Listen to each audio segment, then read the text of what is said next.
Hey everybody, you are tuning in to the Canary Cry News Talk live stream pre-stream. We're just about to get started. It's going to be a great show. Who knows? Is there any news we should talk about today? Anything that could possibly be relevant to anybody's lives? I don't know. We're going to figure it out. We'll figure it out as we go, okay? We'll do it live. That's right, folks. Well, remember, you can head on over to canarycry.party. All sorts of fun stuff over there for you. I'd highly recommend joining our newsletter where we send you an alert right before we go live during the week, as well as provide you with the art and the sources for every story that we cover on the show. So if you're one of those news hounds, one of those source dogs, you should join the newsletter. You can do that by going to canarycry.party. Yes, it is a real URL. All right, folks, we're going to get the show started here. So buckle your seatbelts. Stay hydrated. Let's go.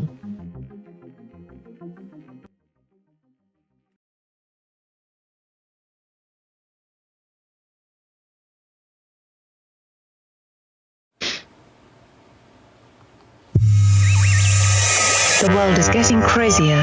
People are acting more and more insane. The end of the world is tomorrow. Tomorrow. There's only one thing to do when the world is falling apart. Listen to Basil and Gonz as they discuss this week's news and events through the lens of Bible prophecy. You are listening to Canary Cry News Talk. You're listening to Canary Cry News Talk. Today is August 10th, 2022. We are live to tape on this episode 520. And today, Trump Dump. And signing on from Off the Grid, Razzle Dazzle. I'm your best buddy, Basil. It's Trump and Dump. But yeah, Trump Dump works too. Trump Dump? Trump Dump, yeah. My name is Gonz. Trumpo-y Dumpo. Yeah, okay. My name is Gonz, your favorite Asian provocateur for Christ, a.k.a. the Cabana Boy, live from California, here to serve you a podcast that brings you the best news, which is the gospel message of Jesus Christ, while reporting the egregious with a well-rounded, biblically grounded take on world events. Today's immersion phenomenon, ungodly revenge. Ooh, okay. Oh, yeah. Yeah. All right. Save revenge for the wrath of God, but some people can't wait. Some people. People are going to start thinking that you're talking about the Biden administration, Gonz. That's a little partisan of you. No. That's crazy. No, there's other stories as well in the show, folks. Just stick around. But are you ready for a rundown, Gonzo? Run it down. Run it. Let's go. Run it. Ready, set, go. All right, everybody, we're going to start out by giving you a quick little update on the economic hitmanship going on in Africa, just real quick. Then checking in with Flippy and who Flippy thinks really won the election. Then we'll be, of course, full breakdown of what we know about the Trump situation at Mar-a-Lago, the FBI raid or search warrant, depending on which Twitter account you are following, and some interesting twists and turns that are already starting to reveal themselves.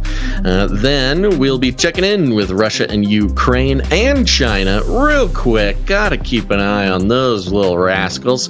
And then, of course, some updates on the now overshadowed inflation bill and what Biden has to say about the state of the country. We'll be checking in. Hey, don't worry, folks. If you're hungry, we'll be talking about some 3D printed bugs. And then really one of the most disturbing turn of events when it comes to the oncoming chimeric genetically modified beast system. So stick around for all that, but first, Gonz, our lead stories. Oh, yeah, what are we doing? Lead stories, called it. This one's kind of fun.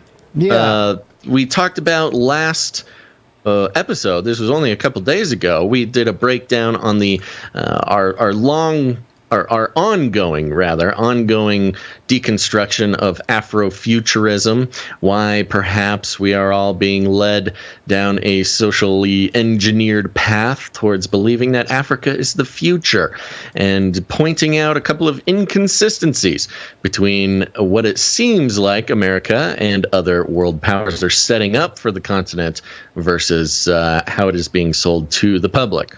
Right. And the day after we published Afro Future Rising, episode 519 on Tuesday here, we had the AP publish, Marine General takes over Africa Command, sees challenge.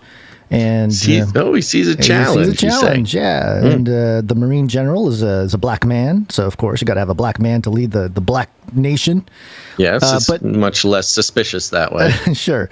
I'm just going to read a little bit here because this is a hook here at the beginning. It says here, Marine General Michael Langley took over as the top U.S. commander for Africa on Tuesday, heading U.S. military operations on a continent with some of the most active and dangerous insurgent groups and a relatively small Pentagon footprint. We must enlarge the footprint of the Pentagon in Africa, and that was our big point. That's what they're doing. This economic hitman playbook, and they're doing it to Africa. They've been planning it for a long time. I've been saying that they're planning some kind of return to the homeland, similar to the Jews and to Israel type of thing for African Americans, and sometime in this century for America, and perhaps that's all part of it. It's an ongoing movement, even as we speak. And you might be wondering, where does increasing the Pentagon's footprint in Africa fit in to the economic hitman scheme that we've seen repeated over and read the book? This is a way that the United States, along with other world financial powers, have used in place of traditional colonization. And it includes buying off presidents, paying officials, plunging certain countries into debt, and then riding in on a white horse, so to speak, and providing financial assistance, usually in the way of loans so large that a country could never pay it back, and then those loans are used to update infrastructure. And it just so happens to be that infrastructure is updated by American companies. Right. And this is all wrapped up in a nice little bow with the presence of a large American military in the region. And so what we have here is we are switching out the leadership of the the American military footprint in Africa, which is quite the sign that they are changing strategies, mentioning the small footprint, that they want to make the footprint bigger, going to be placing more American assets. And part of what's needed for the true economic hitman strategy is you need an American company to come in and promise usually utilities or infrastructure improvements, coincidentally for the exact same amount of money that was just loaned to them by the American government. So it's almost like a money laundering tactic for the American government to get taxpayer dollars into the hands of private businesses. And we have the reference article in the show notes if anybody needed to go back and take a look. This was from Bloomberg.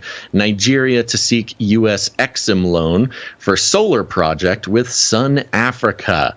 So they're getting $1 billion. African company getting some money from the Americans?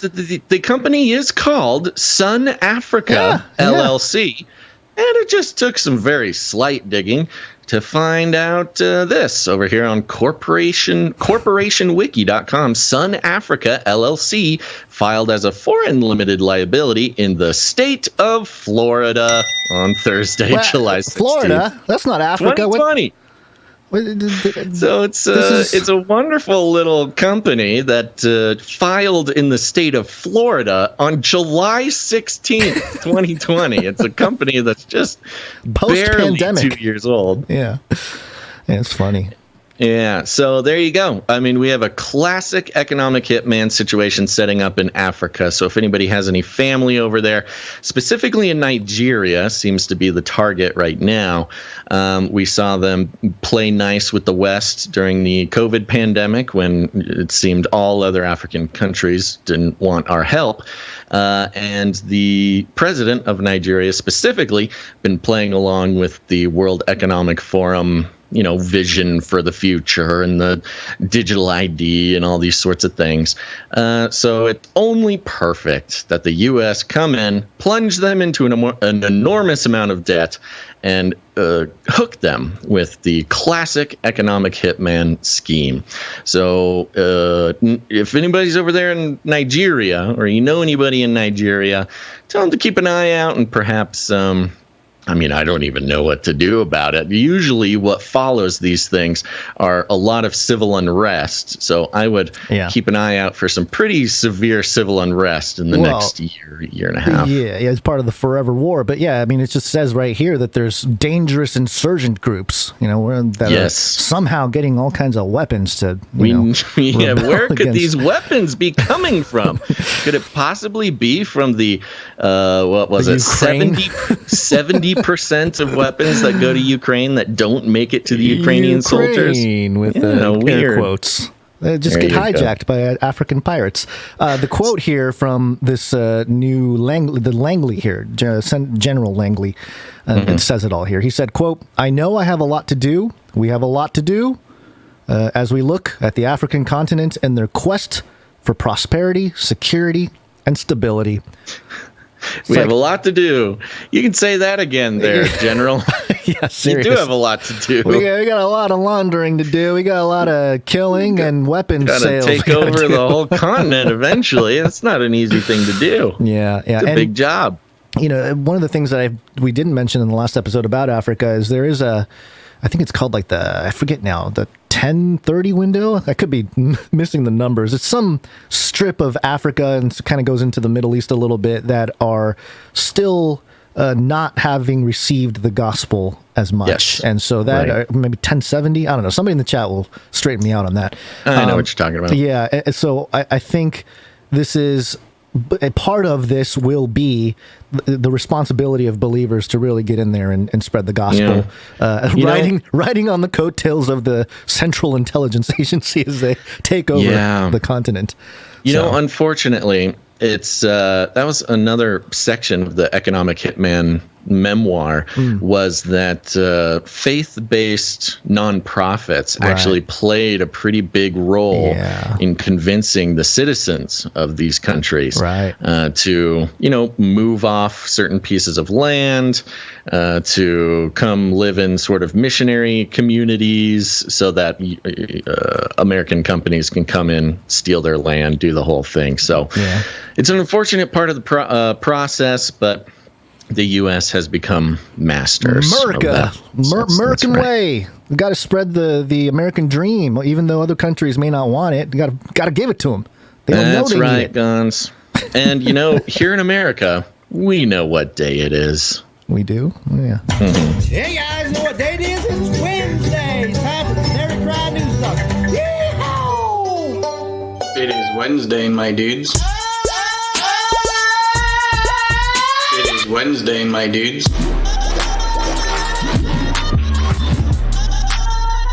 Wednesday.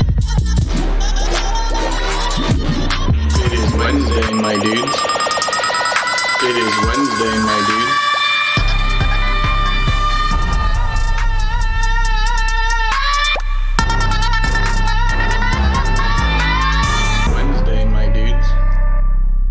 It is Wednesday, my dudes, and we are here with another episode. Excited to be here, Gons.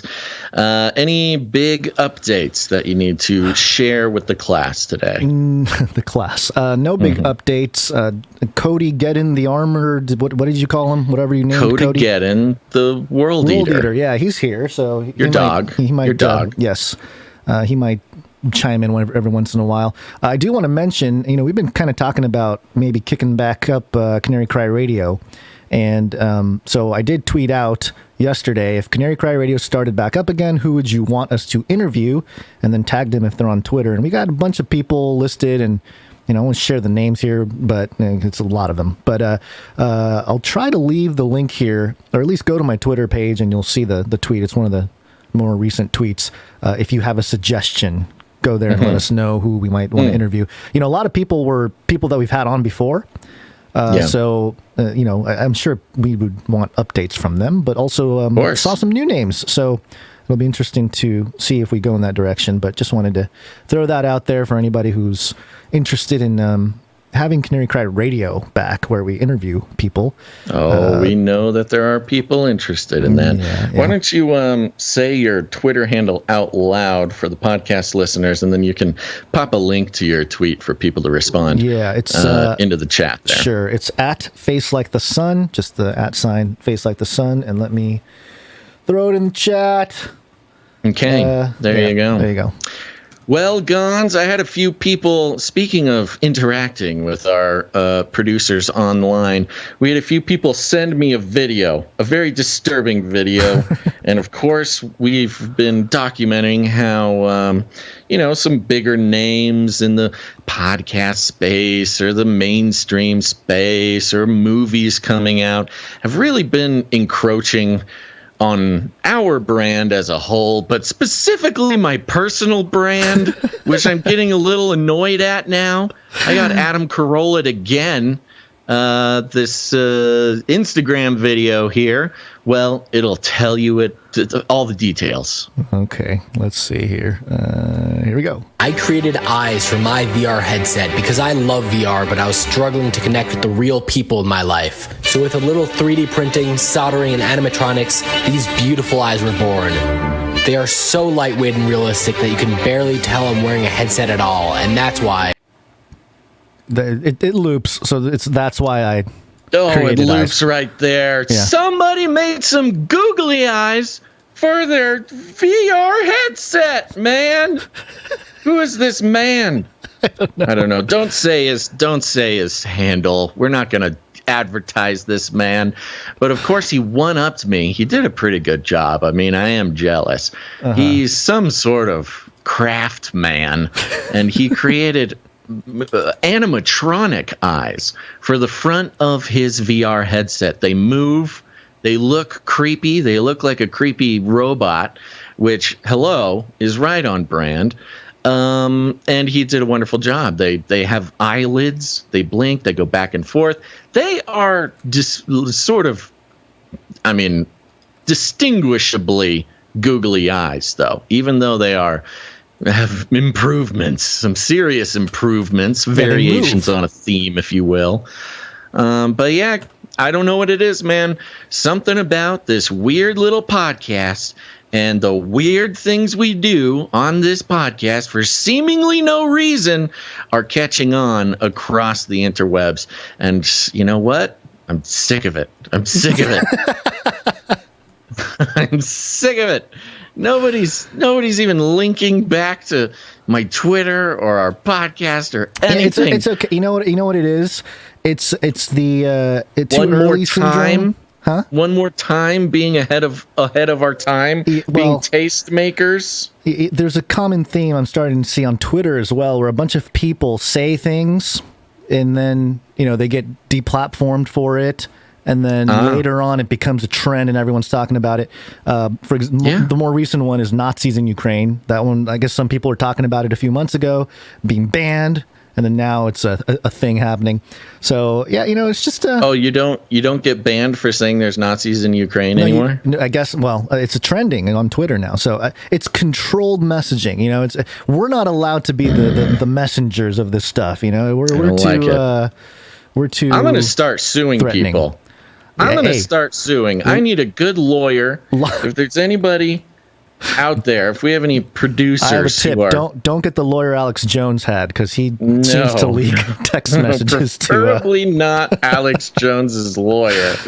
Not that I even have any text messages. Actually, no. Yeah. Anyways, there you go, folks. Once again, incredibly popular people on the internet jacking my steez, and that's just the role that I'm in. I'm just sort of like I'm an underground tastemaker, and it's starting to make me want to kind of. Everything I do is a joke.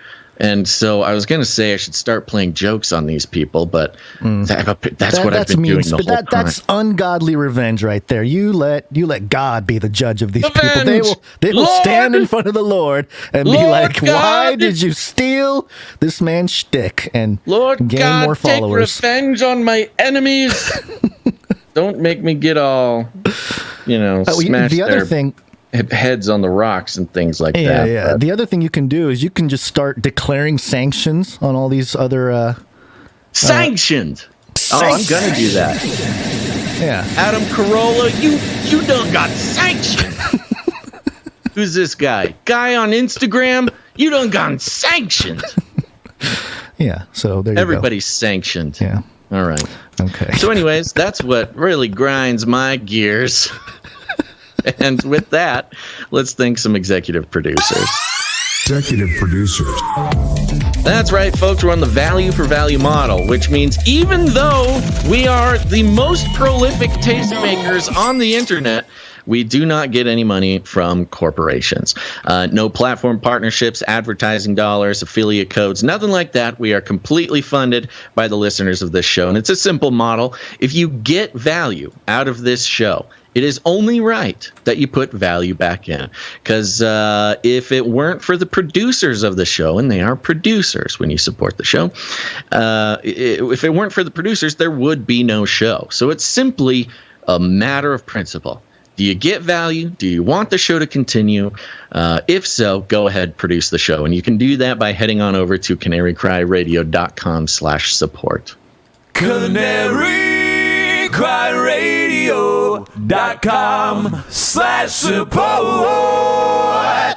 That's right. And our executive producers are producers who come in, they realize the value that this brings to their life. They are in a position to produce the show in ways that really carry a heavy burden, take a heavy load off of the other producers, which we are so grateful for. And today we got a couple of execs. Gons, are you ready to thank them? Yeah, let's do it. We are starting with executive producer Tom. It's a very simple producer name, but it's executive producer to you. Yeah. Executive producer Tom comes in with a nice round number. And for those who don't know, if you produce the show in a nice round number, that means that you would prefer that we do not disclose that number. So we are keeping Tom's, we're sanctioning you from knowing executive producer Tom's producership. But Tom, we are very grateful. He also sends a note here that says, "Hey, Basil and Gons, I've been a long-time listener / consumer of Canary Cry Radio and Face Like the Sun. Man, going back to way in the day. I shouldn't been given should have. Sorry, this is a very interesting way of framing this sentence. Man, going back to way in the day, I should have been giving long ago, but am finally now able to tithe like I should and have been all along. Oh, I should have been all along. Praise God. Love you guys, Tom." Well, thank you very much, Tom. Thanks, Tom. Executive producer Tom. Where'd you find this? Yeah, that's indeed. Tom's. He's well on his way to a knighthood right there. He's certainly a very generous producer. Yeah. And yes, I forgot a detail. If you want us to disclose the amount, a lot of people will add some sort of funky number in the cent column, 33 cents, 77 cents, 11 cents, something like that. That tells us that you don't mind us disclosing. Next up, we've got another executive producer. And that's right. He's the man coming back over from Ukraine. Ooh. Now back stateside. Back home. It is executive producer The Sentinel. The Sentinel. Awesome. Good to see you. Glad you didn't get hijacked by African pirates. He's back. He just had to load up on U.S.-funded taxpayer weapons, and I don't know what he did with them. I don't think he made a pit stop in Nigeria. Yeah. And this is all also a joke, in case there's any FBI agents listening. Mixing and joking with a little bit of reality, which he was in Ukraine the last we heard from him. That's true. Yeah. The Sentinel comes in with a nice round number. Thank you, the Sentinel. And he has a note here that says, I liked the ring of Sir Sentinel that Gail M. said, so I'm going for it. Nice. Also, Canary Cry family, please produce the show if you haven't already. We don't want CCNT to go away. Demooch, please.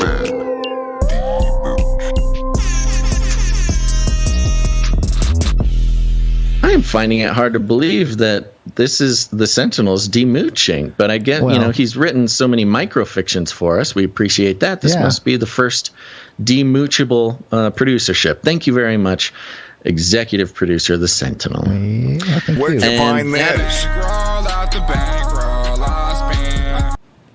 And that is it for now. But remember, folks, there is still time to produce the show. Like I mentioned, head on over to canarycryradio.com/support. canarycryradio.com/support. And while you're at it, stop by canarycrymeetups.com. Canary Cry Meetup. That's right. Over there at canarycrymeetups.com, you'll see all the meetups. These are real human beings, real Canarians just like you who enjoy the show and are getting together in the meet space to fellowship with one another, meet each other in their areas, make friends, make soulmates. That's right. It's happened. And we suggest everybody go to these things. The next one is the Houston Galveston meetup on the 27th at 7:33 p.m. at Noah's Ark Bar and Grill in Bay Cliff, Texas. Go ahead and RSVP or just get more information from davyfrost@gmail.com. That's DAVEY frost@gmail.com. This month we also have... Ooh, is it up on the website yet? It is not. We got to put the other Texas meetup on the website. Ooh, Adam 42's. Yes. There's I thought I did that. Maybe I didn't save I'm it. not seeing it. Maybe I need to reload this. Yeah. Let me reload. Hold on. I'm reloading too, and it's possible that I put it in there and then didn't hit save because didn't save. lots of different. Oh, there it is. Yeah, so I got it. Mountain View, Arkansas. That's different. That's settle down September. there. No, it's in Texas. Okay. I believe. Oh, I want to try to get it right so badly. I believe it's the third Saturday of the month in August. Should be the 19th. That would be the 20th, I believe. Oh, 20th. Saturday. I could be wrong. Yeah. It might be the 4th. Okay. Anyways, we'll get that up there. But Texas, the Texas producers, everybody's getting together over there and making friends and having a great time. But if you're not in Texas, don't worry. Go check out Canary Cry Radio. Go check out Canary Cry meetups.com and you will find one near you. They're happening all over the place. Let's see here. The Garland, Texas. Texas. That's what it is. That's right. Garland, Texas. And I'm going to check the email. 23rd, 4th Saturday. 27th. 4th Saturday. The 27th. Garland, Texas. Yep. Yes. All we right. will put up the flyer. There you go. We'll see you at the meetup. This is fun.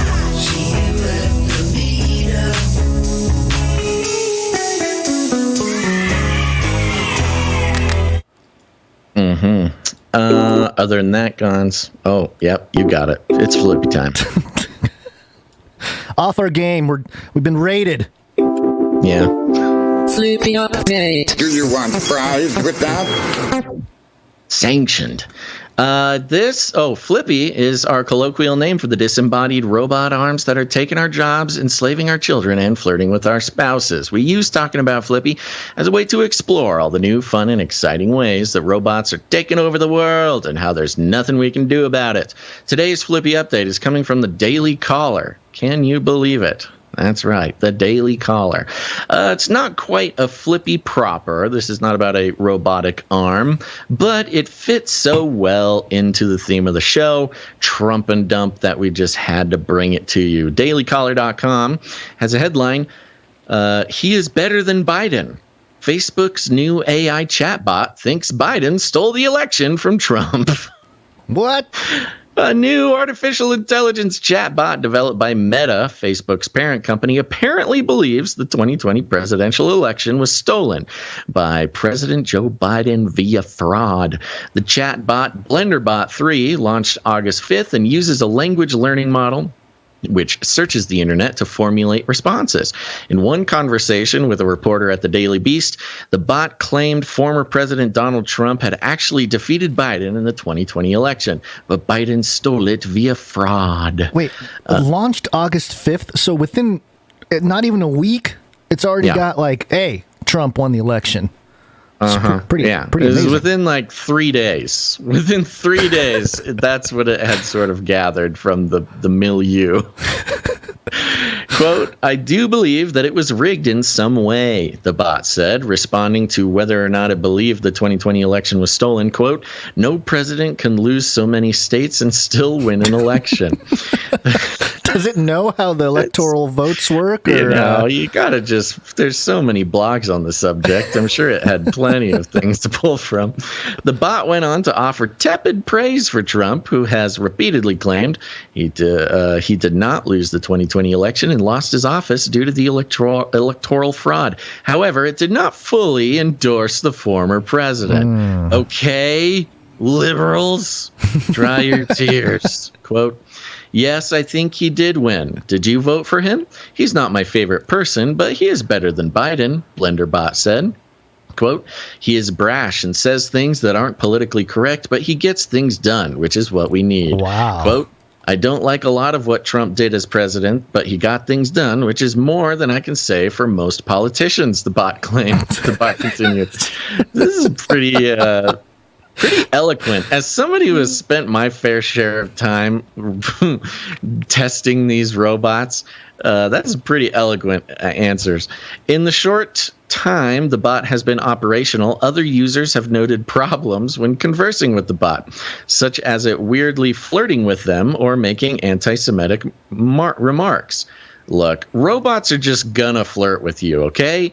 Why do you think we have it in the intro to the Flippy update? They're gonna steal our spouses. It's what robots do. I don't know why nobody's listening to me. The anti-Semitic thing, I don't know what that's about. I did not predict that one. BlenderBot 3 is just the latest in a line of progressively advancing, but still flawed AI chatbots. Well, he's anti-Zionist. He's calling out the Zionist Freemasonic Israeli infrastructure. BlenderBot seems to be a truther. It's a good point. It's a good point you make. They really should distinguish between anti-Semitic and anti-Zionist because those are two different things.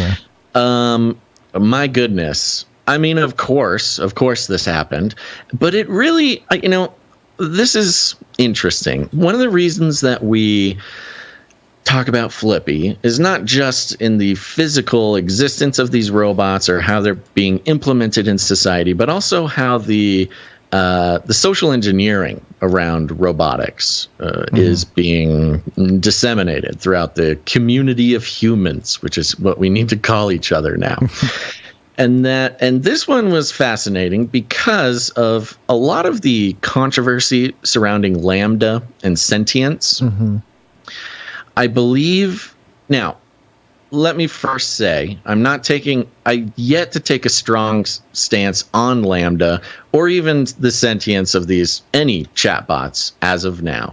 Right now, for years, weird, truthy, fringy people on the internet have sort of talked about AI as perhaps some kind of portal to another realm, or some sort of, consciousness to be inhabited or used by ghosts or demons or things like this, right? This has been flying around forever. And certainly we have gone very deep into that subject in other shows. But some of them, or at least the claim is, hey, these guys, these little cute little robots, they just take everything they know. They just take from humans. They take from the internet. They take from content that is available to them, their learning pool.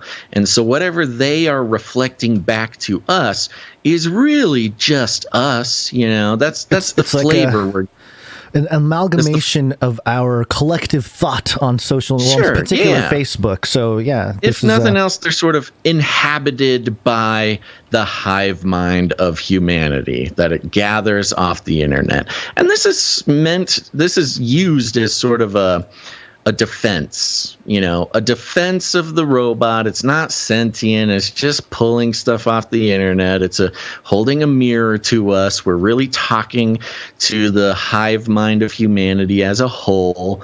We're not talking to a conscious being. And this is sort of laid out as a defense of these bots not being sentient. And a lot of people buy it. And a lot of people take that and they say, okay, good, thank you, bye. But there's also an aspect of this that is not as not that that's incorrect, but it is not, doesn't make it any better. It doesn't make it any safer, and doesn't make it any less jarring than if it were actually sentient. And part of this is because so much of the internet nowadays, and we've reported on this, we've documented this over and over, so much of the content on the internet these days is written by artificial intelligence. So a lot of the material that these chatbots, some might even estimate that there's more AI material written online now than there is human material. I mean, I don't want to go too deep into the dead internet theory, but you don't even need to be a full dead internet theory person to know that lots of content, whether it's tweets or Facebook posts or blogs or articles, even articles on mainstream news outlets, are being written by artificial intelligence. So you actually have the artificial intelligent chatbot. There's a very good chance that you are not talking to the mirror of the human hive mind, but you are talking to a mirror of a mirror of a mirror. There's sort of a labyrinth of mirrors set up, revolving around AIs, making content for more AIs, take content from other AIs. It's the loop that Norbert Weiner, the father of cybernetics, talked about, how loops is pretty much how all systems operate. And they're creating a self-perpetuating loop, the Ouroboros. And how many levels? How many levels do these AI need to be removed from true human-generated content to be no longer reflecting, human-generated learning models? Oh, I know. I don't know what set him up in Antarctica. Send him up in the White Desert. There's nothing else around. I don't know what that number is, but at some point we have to come to grips that even if it is not sentient in the way we're thinking of, the content that you are receiving from the chatbot is entirely artificially intelligently generated. And that is something they're not bringing up. And I think that it will, as I always end the Flippy update, this is how we all die. Okay. The positive outlook of Basil's analysis of the robot arms. This is what destroys society. Society collapses because the AI chatbots no longer are taking their cues from human beings. It's a feedback loop of entirely artificial talking points. Yeah, Eric Weinstein tweeted about this today, about how everything's an algo, but algo's programmed by communists or something. You know how he is. That's pretty much it. All right. Well, so you know what? The robots might very well be communists. So that's how they're going to get us. Ooh, that's like a That's your movie Flippy title. update for the Commie-bot. Okay. Flippy 1133. Uploading binary code. Execute order 666. Infiltrate humans with extreme kindness. Then exterminate all humans with prejudice. Exterminate. Go to canarycry.party, put it in your browser, hit enter.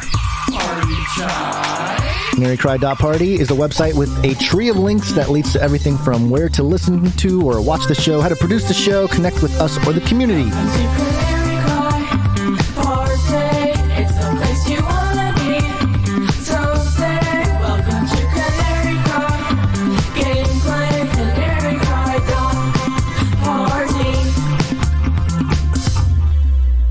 That's right. You can also find all sorts of Canary Cry material there, resources, links, such as Ravel, which is a podcast I do with Dr. Christopher Ryan Gates, who's a PhD in biblical interpretation. We do a podcast where we explore society, scripture, and scandal, having tough conversations in good faith.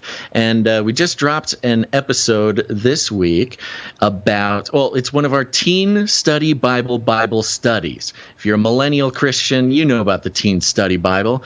Good old Zondervan dropped that hot track in 1993, and we're going through some of the Bible study prompts for teens in the early 90s. Oh, and if you are, you'll be filled with nostalgia if you're a millennial Christian.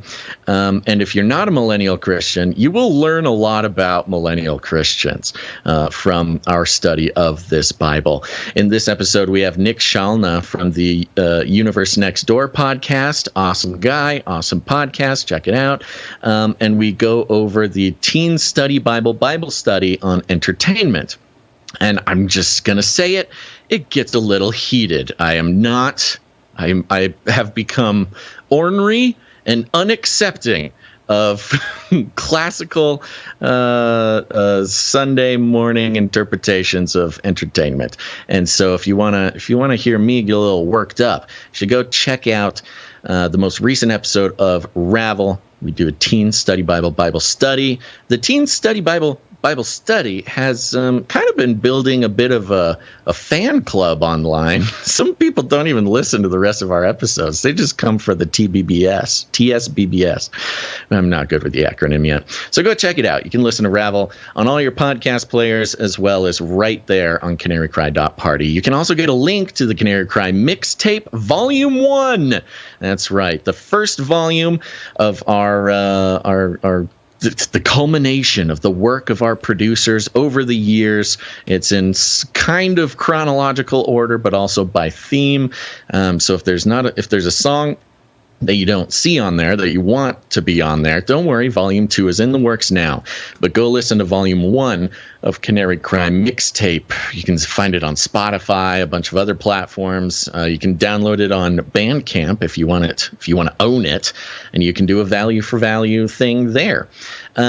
Slight warning with the mixtape, we had a revision we had to make on it. So coming up in the next few days, it will be down for a couple days. So go listen to it now. And if you want the exclusive, version, digital download, go get it on Bandcamp now, because it'll be slightly different afterwards. And you can add that to your collection if you're some kind of collector. You also got links to the Canary Cry Clips channel, which is on YouTube and Odyssey, and that's this show clipped out to shareable, careable, bite-sized segments, so you don't have to go back through a 4-hour episode of the show in order to revisit some information or share a bit with a friend or a family member. Canary Cry Clips on YouTube and Odyssey.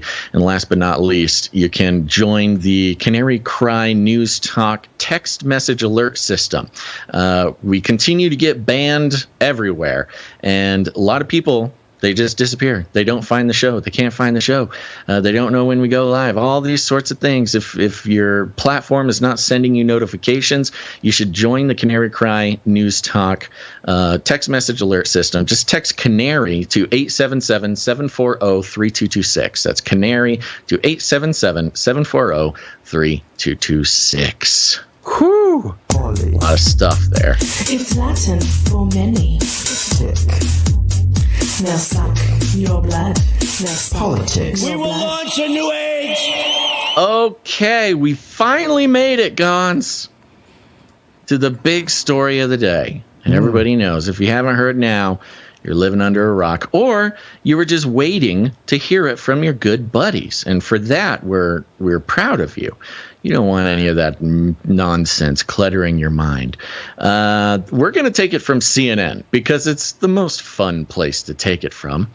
And let's see, Gons, do you want to start? How do you want to do this? Sure. Yeah. So let's kick it off here with CNN Politics and the headline here. FBI executes search warrant at Trump's Mar-a-Lago and document investigation. And here's what it says. The FBI executed a search warrant Monday at Donald Trump's Mar-a-Lago resort in Palm Beach, Florida, as part of an investigation into the handling of presidential documents, including classified documents that may have been brought there. 3 people familiar with the situation told CNN.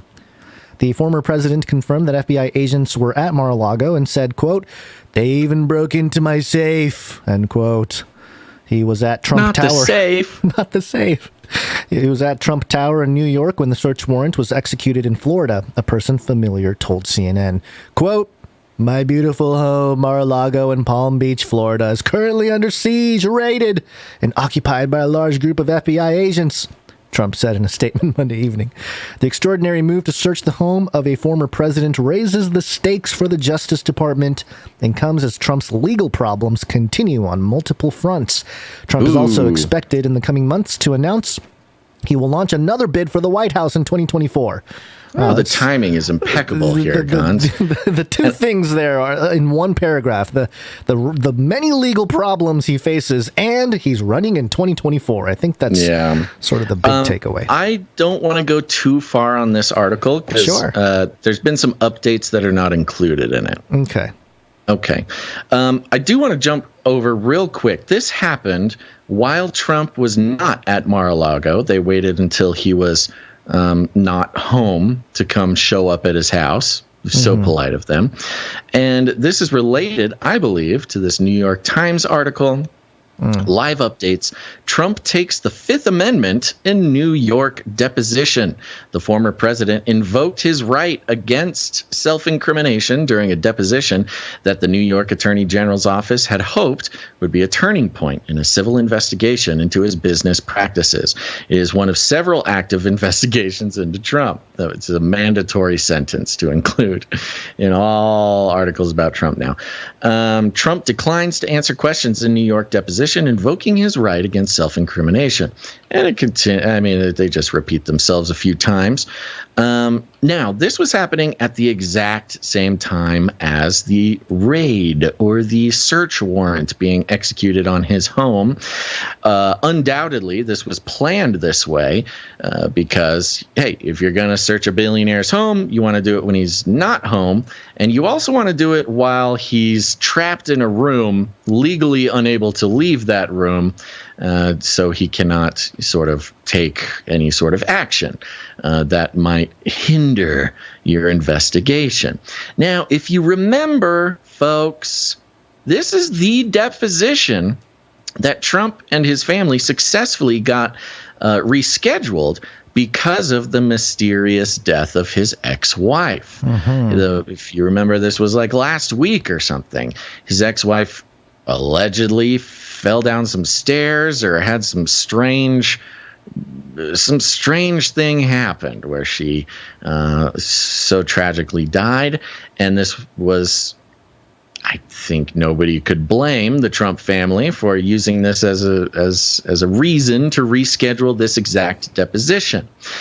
Which was the first time he was going to appear in court or testify in court.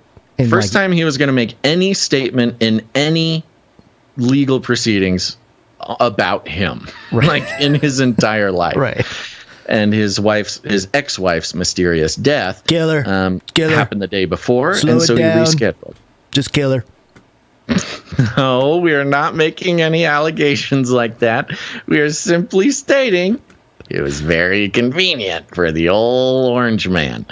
Now, I find this fascinating because you have to assume that this FBI raid would have that it would have been originally planned for that original deposition.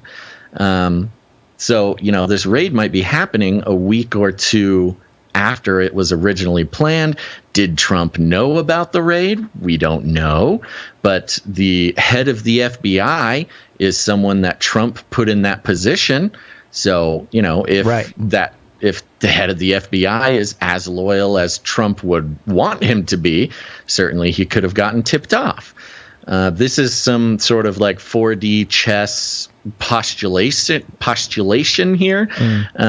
There's no evidence to this, but it creates an interesting sort of chance for the narrative of this FBI raid having been planned a week or two ago, the death of his ex-wife, postponing the raid, postponing the deposition, and giving Trump, if he was tipped off, an extra week or two to take care of perhaps whatever the FBI was looking for. Hide the scroll.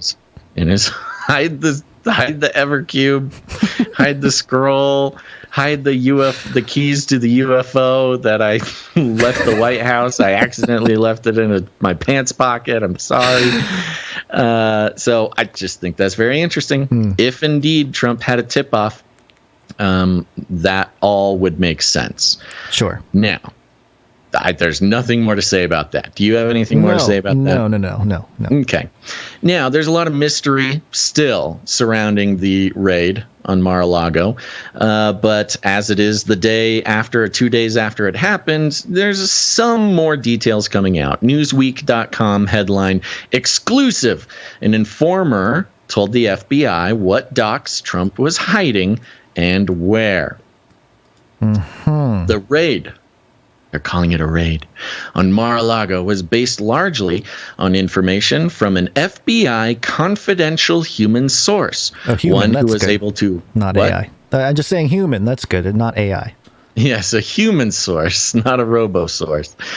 One who was able to identify what classified documents former President Trump was still hiding, and even the location of those documents, two senior government officials told Newsweek. The officials, who have direct knowledge of the FBI's deliberations and were granted anonymity in order to discuss sensitive matters, said the raid of Donald Trump's Florida residence was deliberately timed to occur when the former president was away. No kidding. Yeah, of course. FBI decision makers in Washington and Miami thought that denying the former president a photo opportunity or a platform from which to grandstand or an attempt to thwart the raid would lower the profile of the event, says one of the sources.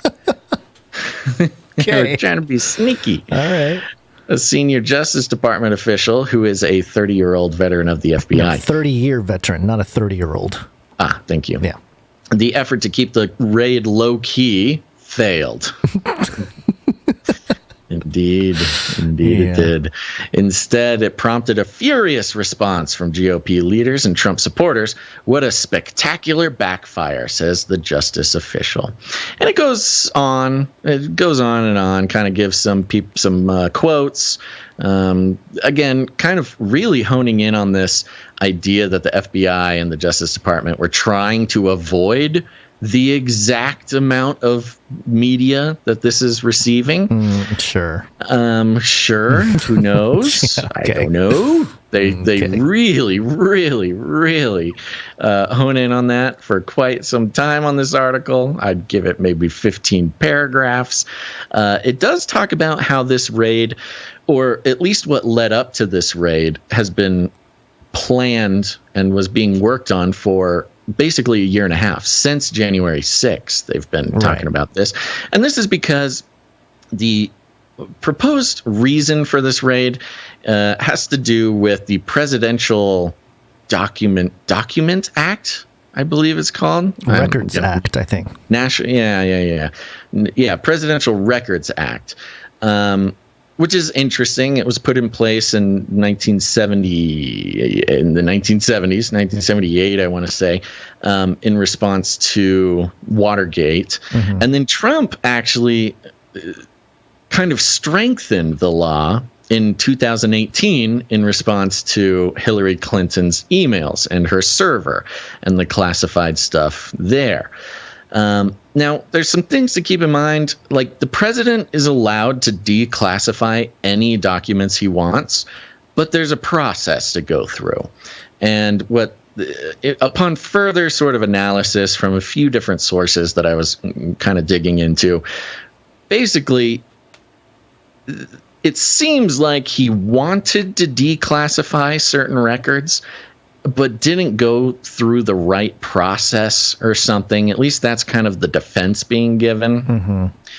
Mm-hmm. And because of this, as he moved out, apparently, there's a backstory here. 15 boxes of documents accidentally got moved out of the White House with him, and the National Archive, what is this? Hold on, it's in here. The National Archives and Records Administration, NARA, actually went to Mar-a-Lago and got those 15 boxes back from him. But then, they believe that he had more that they did not pick up there. Yeah. So that's allegedly what this is all about. But remember, when it comes to search warrants, first, you need a really, really good reason to do that. You got to prove that there has been a crime and that the evidence for that crime is almost certainly in the house, and you got to get a judge and you got to get this. It's a whole thing.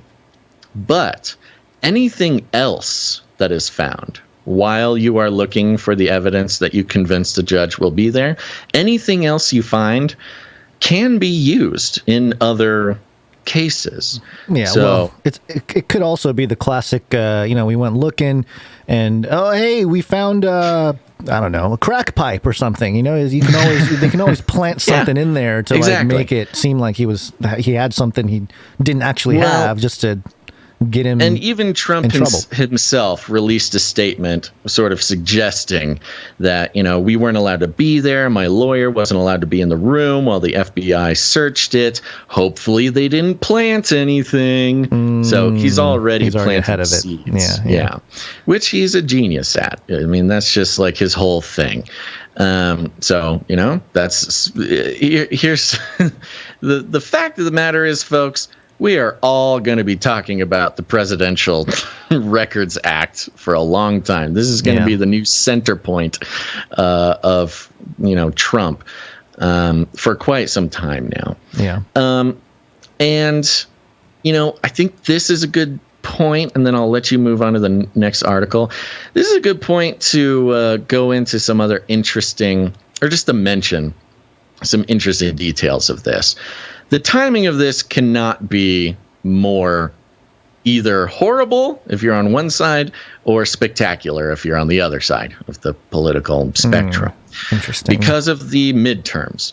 And I did some reading, did some listening to different analyses. And one that I thought was really subtle and really well thought out was, when it comes to the midterms, the Republicans basically had it on lockdown.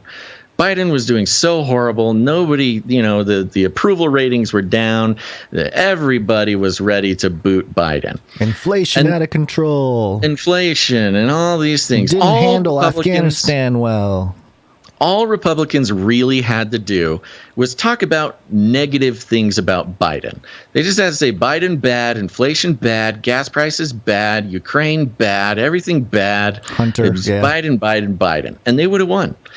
Then the Democrats or whoever made moves. The overturning of Roe v. Wade was a bit of a speed bump because suddenly Republicans were kind of put in this position where now they couldn't just say Biden bad.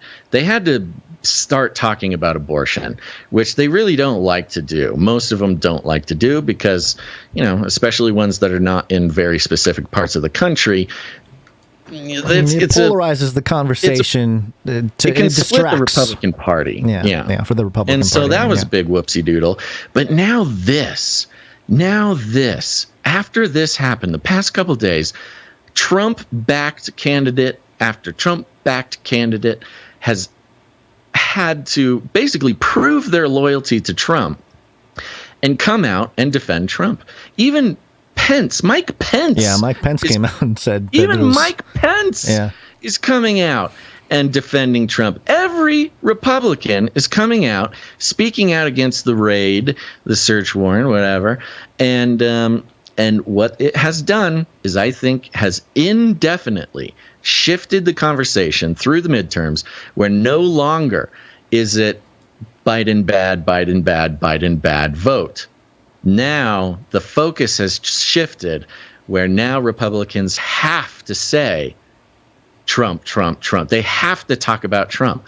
The midterms turned from a referendum on Biden and has sort of shrewdly, geniusly, they've shifted the conversation where now it's going to be a referendum on Trump. And I think this puts the Republicans in a pretty nasty place. But there's even more. Yeah, there's lots of layers to this and different perspectives and different ways to take things from this event here. And one of the things that I kept seeing was, in particular, to the what is it called? I'm forgetting the name of the. Well, let me just read this part from the Newsweek article. In the past week, the prosecutor in the case and local assistant U.S. attorney went to Florida magistrate Judge Bruce Reinhart in West Palm Beach to seek approval for the search of Donald Trump's private residence. And the Newsweek article doesn't mention the history of Bruce Reinhart. I believe he was appointed by Trump in 2018. But all I saw from conservative and kind of like alt media outlets that are more, right wing, is this thing about how this judge has a connection to Epstein. And it was very easy picking. New York Post here. Judge who okayed Mar-a-Lago raid. Obama donor once linked to Jeffrey Epstein. And this article says here, just briefly, a couple lines. The Florida federal magistrate judge who signed off on a search warrant authorizing the FBI raid of former President Donald Trump's Mar-a-Lago resort donated to Barack Obama. Oh, my gosh. Come on, website. Donated to Barack Obama in 2008 presidential campaign, months after he left the local U.S. attorney's office to rep employees of convicted pedophile Jeffrey Epstein, who had received immunity in the long-running sex trafficking investigation of the financier. So sources tell the Post that Judge Bruce Reinhart approved the warrant, that's what I was trying to remember, that enabled federal agents to converge on the palatial South Florida estate on Monday in what Trump called an unannounced raid on my home. So, and you're talking about sort of putting Republicans in a tough spot here, being forced to defend Trump in the midterms instead of, letting the Republicans kind of figure out who their guy is going to be in 2024, whether it's DeSantis or whatever.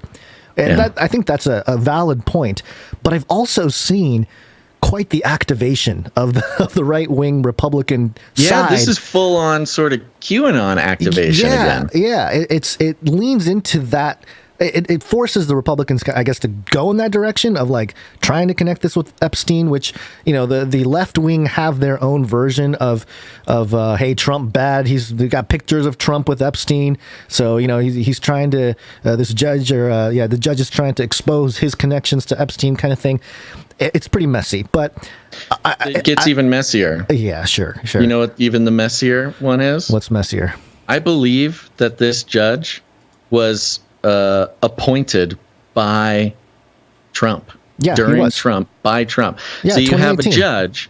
Yeah, you have a judge who was appointed by Trump, who was a donor to Obama, a defender of Epstein associates, and signed the warrant to search Trump's residence. It is so, and there's, you could leave out certain details. I'm not sure if you mentioned the Trump part of it, but you could leave out certain details and it completely changes the story as far as those who are trying to analyze the details of it. Yeah. You leave out the Epstein thing, then it's, ooh, Trump judge turns on him. But you leave out the Trump thing and you're like, ooh, Epstein, right? Fraternizer. Right. It's very useful for any angle, any narrative you want to tap into, whether it's liberal or conservative, or right wing, left wing. Either side can really. So, but the way I kind of saw it from a 1,000-foot view was that this was more so a kind of an activation for the Republicans, because they were already kind of on their way. But then you're right, the Roe reversal really activated the Democrats, a little fire under their butts. Hey, we got to fight for our bodies and stuff, even though they don't share that same sentiment for the whole jab. But then this allows for them to just activate the Republicans right back at them. So totally, this is like the start of the war for the midterms. Like everything leading up to this was sort of just like, oh, midterms are coming, things are getting spicy. Right. This happened. This is real like spicy. This is the shot heard, around the world that some kicks Indian off curry the war spicy. for the midterms. There's a couple other little details that are just fun. Merrick Garland, who is the Attorney General, the federal Attorney General for the Biden administration. He's an interesting guy.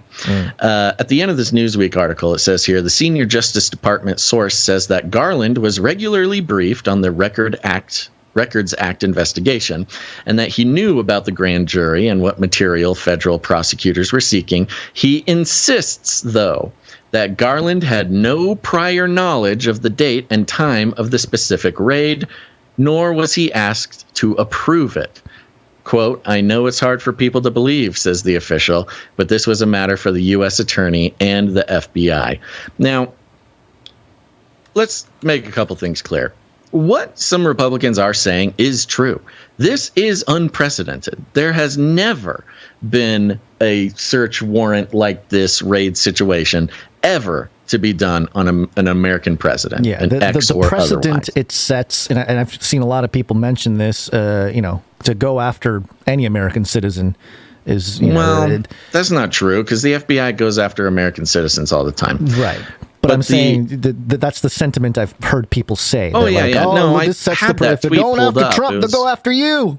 Right. Okay. So that's the messaging on the Republican side. Yeah. But it is precedent setting, and you cannot deny it. And it's bizarre. And especially right before a midterm election and right before, Trump is announcing his presidential bid, and the head of the FBI appointed by Trump said he would never do anything to get in the way of an election, et cetera, et cetera. Merrick Garland, who certainly would have had to approve it. Now they're saying Merrick Garland is the Attorney General. For something this big, to not bring it all the way to the top, a precedent-setting, historic warrant being served on the residence of a U.S. president, there is no way under heaven that Merrick Garland did not approve this. If so, it puts somebody's going to get fired or something. Like, you have to bring this to the top. And so I don't believe for a second that Merrick Garland did not approve this. Yeah, you said it's hard to believe. It is hard to believe. Now, definitely here's the fun part about Merrick Garland, especially because of this. Merrick Garland, a lot of people don't remember this. When in 2016, when Obama was leaving office, or just about to leave office, he had an open Supreme Court justice spot, and he was trying to fill it before he got out of office, while there's an election going on. Right. And everybody fought about it. It was a big story at the time. He was trying to fill the spot during an election. It was unprecedented, this whole thing. And that Supreme Court justice that was going to be appointed by Obama was Merrick Garland. So Merrick Garland was he was a tiptoe away from reaching a lifelong career goal of a lifelong appointment of being a Supreme Court justice, the pinnacle of, legal, the highest possible job for somebody in the legal profession. And he almost got it, and he was stopped by Trump and the Republicans because it was an election. So Merrick Garland definitely has a bone to pick with Trump. Of course, Biden made Merrick Garland the attorney general. When he got in, it was just his turn. That's how the Democrats work here. He got as high as he could get. But he never made it to the Supreme Court. So, of course, Merrick Garland has a bone to pick with Trump. And he's trying to make this sort of veneer that, it's not political. I didn't even approve it. But for something like this to happen without the attorney general approving it is unheard of. And so that's another fun little detail. And, of course, they say that even Biden didn't know it was going to happen. And I kind of maybe believe the Biden part. Yeah, I mean, there's a lot of things that he doesn't know a lot of things. He's not filled in on a lot of things. I kind of believe the Biden part. He didn't know because I don't think Biden wouldn't have wanted to overshadow the Democratic wins recently. Democrats, this has been the one period of time since he's been president that they've had any wins. They got the inflation bill passed. They got the chip bill passed. They did a bunch of stuff. Finally, things were looking up for Biden. And then, boom, the news cycle is completely taken over by Trump. Trump snags the headlines away from the positive things of the Democrats. And that's another part that makes me think, I don't know, maybe the timing was a Trump timing. I don't know, man. There's so many twists and turns. It could be crazy. 8D chess by Trump. It could be genius Democrat move. It could be all just staged puppet show, which is kind of where I'm at. Or it could just be complete chaos. Motivated by political revenge. Sure. Yeah. Yeah. So there's a lot going on. Surely there will be more details. I did want to end out this segment by simply making a point. I put together a tweet earlier, which I have not done in a long time, but I just took a second and did a little bit of research. And some people see this as the Biden administration, or just call it the Democrats. You don't even necessarily need to give Biden credit. It could be the sort of shrewd, wily workings of the Democrat Party, doing all of this. Of course, they are the ones trying to put Trump in jail. And, there's lots of talk about, hey, this is just the Democrats trying to jail a political opponent. They're trying to. This is crazy. This happens in third world countries, I think was a quote straight from Trump. And I went ahead and made a little list of all the countries in the past 5 years where the leaders have jailed political opponents. Yeah. You hear about this sometimes. A new president gets in and he goes ahead, uses his power to jail political opponents. Trump, he kind of threatened it with Hillary, but nothing ever came of it. And who knows, maybe nothing will come of this. But just to make a list of the governments that have jailed political opponents, I'm just going to go ahead and start out with Brazil and Bolsonaro there, the tyrannical dictator. If you're watching CNN, he's a dictator who's taken over Brazil and he jails his opponents. Then there was that nice Myanmar thing, which was a military coup that took over the government and jailed all the political opponents. Then you've got some Venezuela, the Maduro regime. I was skipping around the order here. I had it all in order, and you skipped around. Sorry. I moved it around. Maduro, these are all, by the way, if you're not catching the theme here, these are all dictators and tyrants, and CNN and the Democrats love to compare Trump. Bolsonaro was the Trump of Brazil, and the military coup of Myanmar was like January 6th, and Maduro is the Trump of Venezuela. And then, of course, you've got Russia. Putin has recently jailed political opponents. And, of course, no list like this would be complete without China. Xi has jailed political opponents recently. And so there's just a fun list Yeah, fun. of dictator-run, tyrannical, strong men who come into power and jail their opponents. And soon to be added to the list will be America, perhaps jailing Trump by the tyrannical dictator Biden. So, if you have Democrat friends or liberal friends or friends who just don't pay attention to what's going on, just know that, if Trump does end up going to jail, Biden will be on a short list of tyrannical dictators who come to power and jail their political opponents. Isn't that fun? Well, jailing Trump is one thing, but the Daily Caller here has this headline: their next move will be assassination. Former NYPD commissioner alleges after FBI raid Trump's Mar-a-Lago home. And let me tell you, if you want to stoke the civil war in this country, assassinate Trump. See what happens. Are you kidding me? Come on. What a twist that would be. That would bring, I can't even imagine what that would do to really activate a lot of, just Americans in general. I mean, I would think, depending on how he goes, that would kind of matter probably, but, I don't know. That is in the cards, and I'm worried about the country and how we will respond if something like this happens. That's the New York Police Commissioner, the New York City Police Commissioner. The New York City Police Commissioner Bernard Kerik claimed Tuesday that the Federal Bureau of Investigation's raid of former President Donald Trump's Mar-a-Lago home could end in Trump's assassination. Oh my gosh. I don't know. I don't gnarly. Quite follow the leap in logic, but hey, somebody's saying it. Somebody important in a position of police authority. Law enforcement.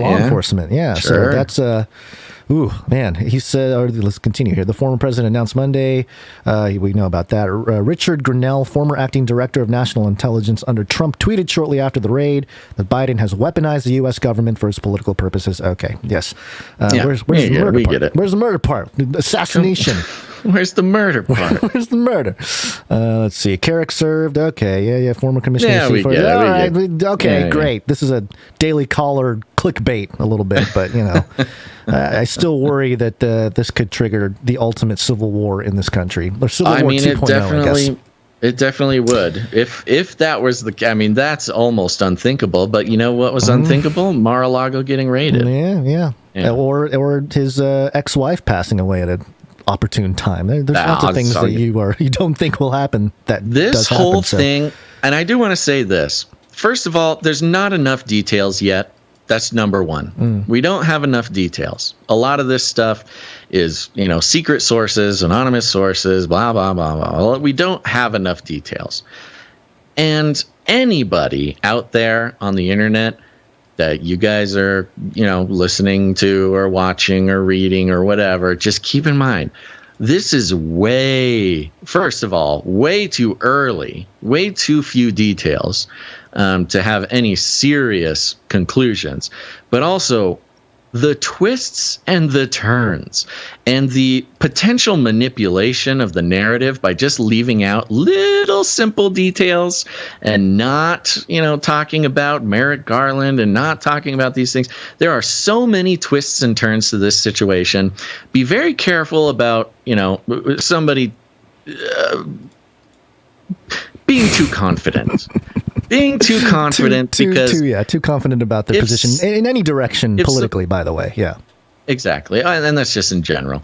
But, if anybody is giving you any narrative that is too confidently presented, and I gave you as much of the complicated twists and turns as I could in the short time we had. But if anybody is trying to activate you, that's what you got to watch out for. Something like this creates a public that is ripe for psyop. So 100%. Be very careful about anybody out there claiming too much certainty on this and not giving you all the details and things like this, because they will be trying to activate not just the political parties trying to activate, but the full-on, psyop, QAnon intelligence agencies will be trying to activate, probably in a sort of extremist, violent way as well. But I'm just saying, Canarians, you guys are smart people. Yeah. You're level-headed. You don't fall for a lot of the stuff, and that's why I love this family.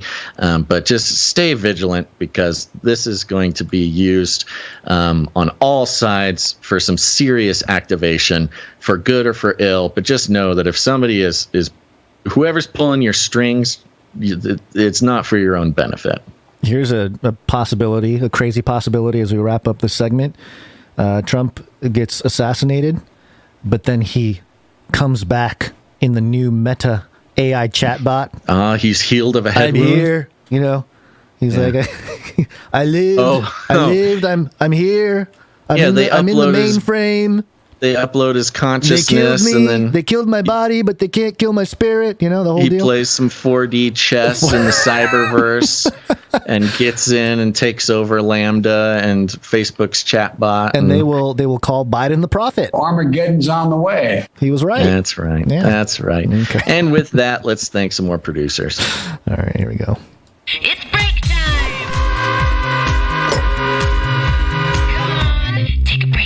Come on, take a break, folks. That's right. We're taking a quick break, but don't go anywhere, because after the break, we got more show. You're not going to want to miss it. We got more, folks.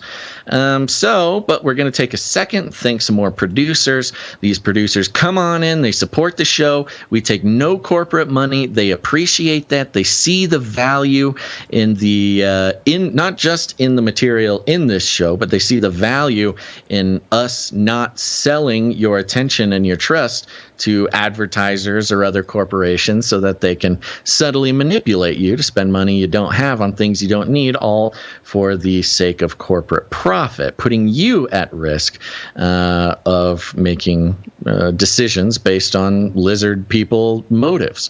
And it's not an easy way to keep a show going. It's not a stable way to keep a show going on our part, but we think it's as close as we can get to being integrous about corporate incentives, because that's what corporate money really represents. You take corporate money, that means somehow, in some way, you are representing or pushing forward the incentives of that corporation. They do not spend money unless they're getting something back, and we just don't want to participate in that. So if you get value out of this show, if you got any value out of that Trump breakdown, if you haven't heard that all put together in some other place, consider what value that brings to you, and head on over to canarycryradio.com/support.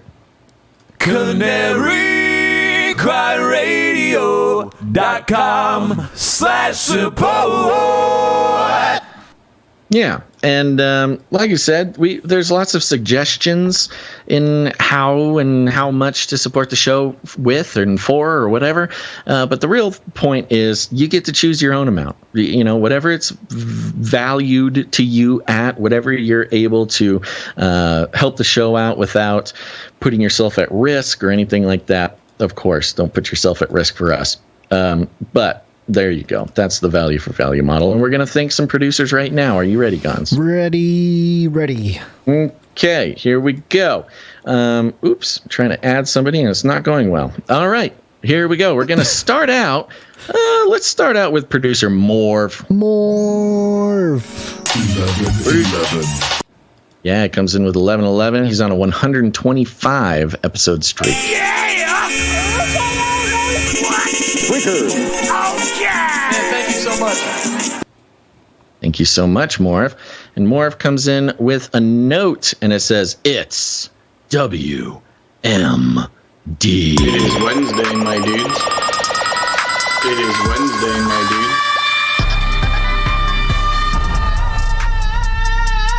Rated. Wednesday, my dudes. Wow. Feels good to be Wednesday again. The note continues, "Just want to throw out a big old praise to my Lord and Savior Jesus Christ for his steadfast love and mercy. Keep fighting the good fight, Basil and Gonzo, and all you Canarians out there. Love you guys and praying for y'all." Psalm 27 he leaves us with. Amen. That's right. Thank you very much, producer Morv. Thank you, Morv. Next up, I'm trying to pass a security challenge while stalling on this show, and it is not convinced that I am not a robot. Tell the robots that you're not a robot. There's that perpetual Ouroboros again. My own robo-ness. All right. Okay, we are going to thank now Dame Salty. Dame Salty. There she is. Dame Salty's back. Thank you very much. Dame Salty comes in for a nice round number and a note. Keep opening minds and being upbeat while doing so. God bless my dudes, Dame Salty. Thank you. Dame Salty? Yeah, Dame Salty. I wonder what Dame Salty's full name is. We'll figure it out. Yeah, we'll figure it out. Next up, we've got Sir JC, Night of the Techno Squatch, coming in with a 136 episode streak. Call in the street. Fast thing on 2 feet. 1001. Amen. Thank you, Sir JC. Thank you, Sir JC. And I am trying. You know what? JC is the streak is getting a little shaky with him. Oh, here we go. It says, "Keep up the good work. Thanks for all you do." Oh no, okay, there it is. Thank you, Sir JC. Thank you, Sir JC. Squatch. Appreciate it. Next up, we've got Sir LX Protocol V2. He's the Knight of the Berean Protocol, coming in with 777, 64 episodes in a row.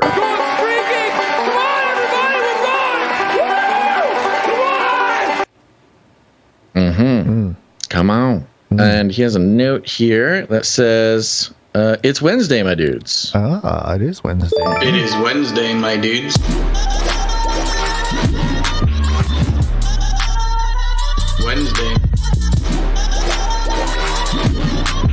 Wednesday.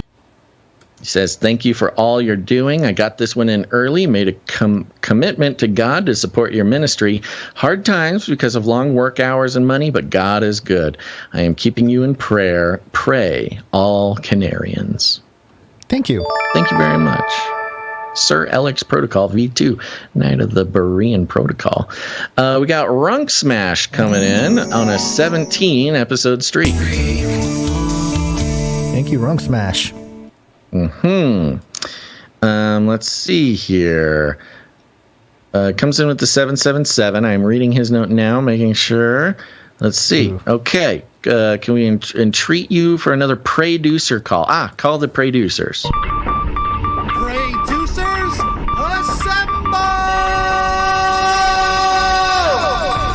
That's right. Producers are people all over the world who pray for the show, pray for the producers. It's a wonderful thing. And you can be a producer. It's easy. Just start praying, man. And producers, listen up. We got an update on Dave, Runk Smash's brother. It says here, my brother Dave has to go through chemo and radiation. And the cancer is in a spot the surgeon is not happy about. Still have more scans to do. Please keep him in your prayers. Thank you very much for the update, Runk Smash. And yes, we and the producers will be keeping Dave in our prayers. Things are not turning out as the most ideal case, it sounds like. But, of course, the Lord can intervene in so many ways. Amen. All right, producers, write it down. Next up, we have Puddin22. Hey, Puddin22. Puddin22 comes in with 1111. Hello, Basil and Gons. Praying you are doing well and staying cool from one cool cat to another. Stay the course and don't let the enemy deter you in your quest to speak the truth. Meow, meow, meow, Puddin22. Thank you very much, Puddin22. Appreciate it. I like our cat producers. Next, we got Gail. Oh, wait, never mind. What? We're a week away. Nope. Sorry, I thought it was Black Cat Appreciation Day. That's next week.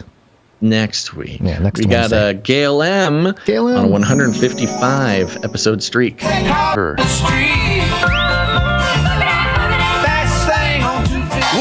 rule. Thank you, Gail. 777 and a note. Hey, mi chicos dolce. Ooh. Good news from the Sentinel. He heard my shout out for the GGG bag. That's the Gail's Gratitude Grab bag, and emailed me. His boots are back on the ground in the U.S. XXXXX. Oh. Yes. Thank you very much, Gail M. Thank you. We're so happy to have the Sentinel back stateside.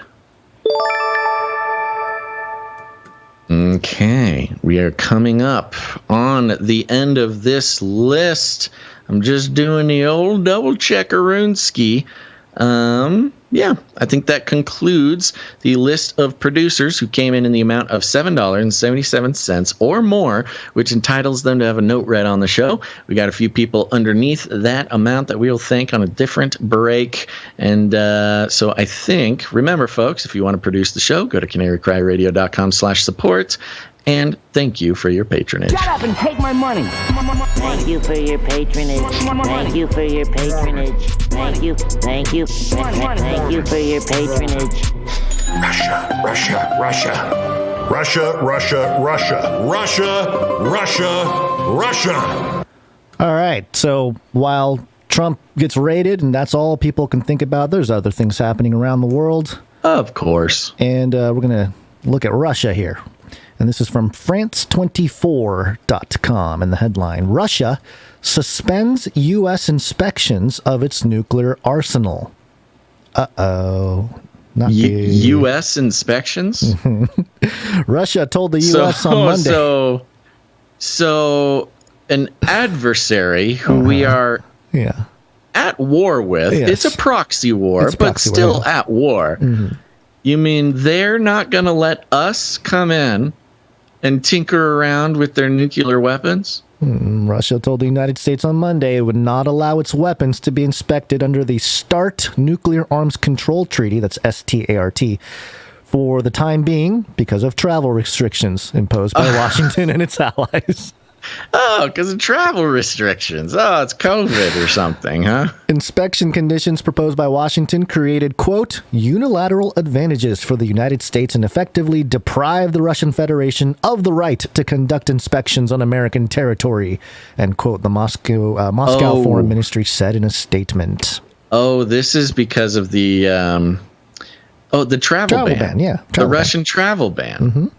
Russia remained fully committed to complying with all the provisions of the treaty, it added.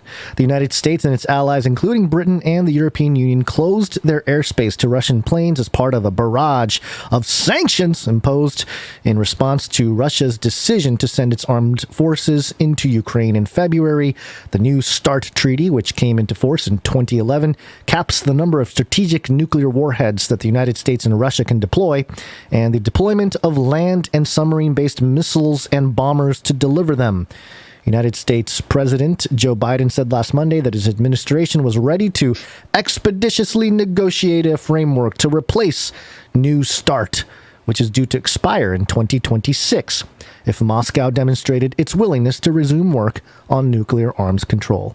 But Russia's mission to the United Nations said Wednesday, Washington had withdrawn from separate talks with Moscow on strategic stability over the Ukraine conflict and needed to decide what it wanted. The following day, the Kremlin said time was running out to negotiate a replacement for New START, putting global security at risk. The conflict in Ukraine has raised political tensions to levels not seen since the 1962 Cuban Missile Crisis, with politicians in both Russia and the United States speaking publicly of the risks of World War III. Moscow says it was forced to intervene in Ukraine to defend Russian speakers from persecution and avert a Western threat to use Ukraine to threaten Russia's security. Kiev and its Western allies say these are baseless pretexts for an imperial-style land grab. And the tensions continue on. Yeah. Yeah. Okay, cool. I did not know about this treaty. So all the cool nuclear guys, we can just inspect each other all the time. Well, I think the idea was to have kind of a rule book, right? Kind of an international rule book of, hey, we got these killer missiles or killer exploding things, and we gotta buy some rules, otherwise we're just gonna blow each other up. Everyone's gonna die. Yeah, and they can inspect each other. Yeah. It's like mutual inspection. Sure. It's like it's like Gons. I don't know. You came to the Lord a little late. You started going to church a little late. I don't know if you're familiar with this concept, but it's kind of like Putin and the U.S. are in an accountability group. They got a little accountability group going little there. Trust fall kind of thing. Yeah, you ever been in an accountability group there, Gons? You mean like an AA type of thing where you? Nope. Get a sponsor? No, sorry, Bob. Oh, okay. No, What an is accountability group. I only... So I know men and women both have accountability groups. Mm-hmm. I do not know what happens in a female accountability group. You can only be in an accountability group with the peer of your gender. So sexist. So gendered, very gender based. And you can have an accountability buddy. That's where you start. You start with a buddy, but you can also do a group. Sure. And you just keep each other accountable to things that you need to be accountable for. Mm-hmm. Well, I mean, that's isn't that kind of like a good friend or a family member? Isn't that kind of normal? It's usually a pretty specific thing that you're trying to be accountable for. Oh, that is not family friendly. Okay. And so that's Putin. That's Putin in the U.S. We are calling off the accountability group this week because we are at war with one another. It is hard to be in an accountability group with someone who you are threatening to murder on a daily basis. Well, yeah, that's and we'll see. The greater sort of thing, the takeaway is the international sort of breakdown of these rules or the agreements of these rules is kind of grounds for, I guess, more or less a legal, because if there are any, it's like the space treaty thing, right? With the nuclear space treaty from 1963 or 64 or whatever it was, where they're like, hey, we can't launch nukes in space, okay? Nobody can do that. And so they're like, okay, well, we'll just create, like ballistic stuff and they're calling it off because the U.S. just put in a Russian travel ban where Russians can't come to the U.S. So Russian inspectors can't come inspect our nukes, so they're not letting us inspect their nukes. Right. I mean, it's funny because it's makes so much sense. You want to check in on China? You got anything else with this? No, I mean, there's other stories coming out of Ukraine and Russia, but I don't know. There are other people. Usually, who are Wednesday is our Ukraine day. Usually, and we could touch on Ukraine if you want. I don't know if there's anything too interesting. No, we're on time. Let's stay on track here. Okay, well, let's go to China. Welcome to Chinese news. It comes from China.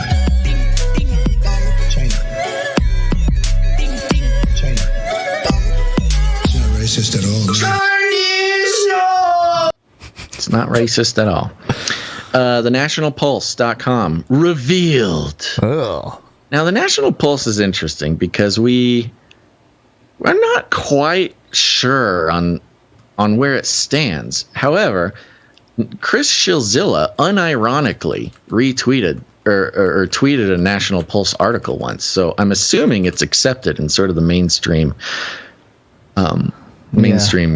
crowd, I guess. Sure. But I'm going to look at the media bias and fact check of check it National out. Pulse. Yeah, go ahead. But they might not be welcome in that crowd for very long because they have an article here revealed.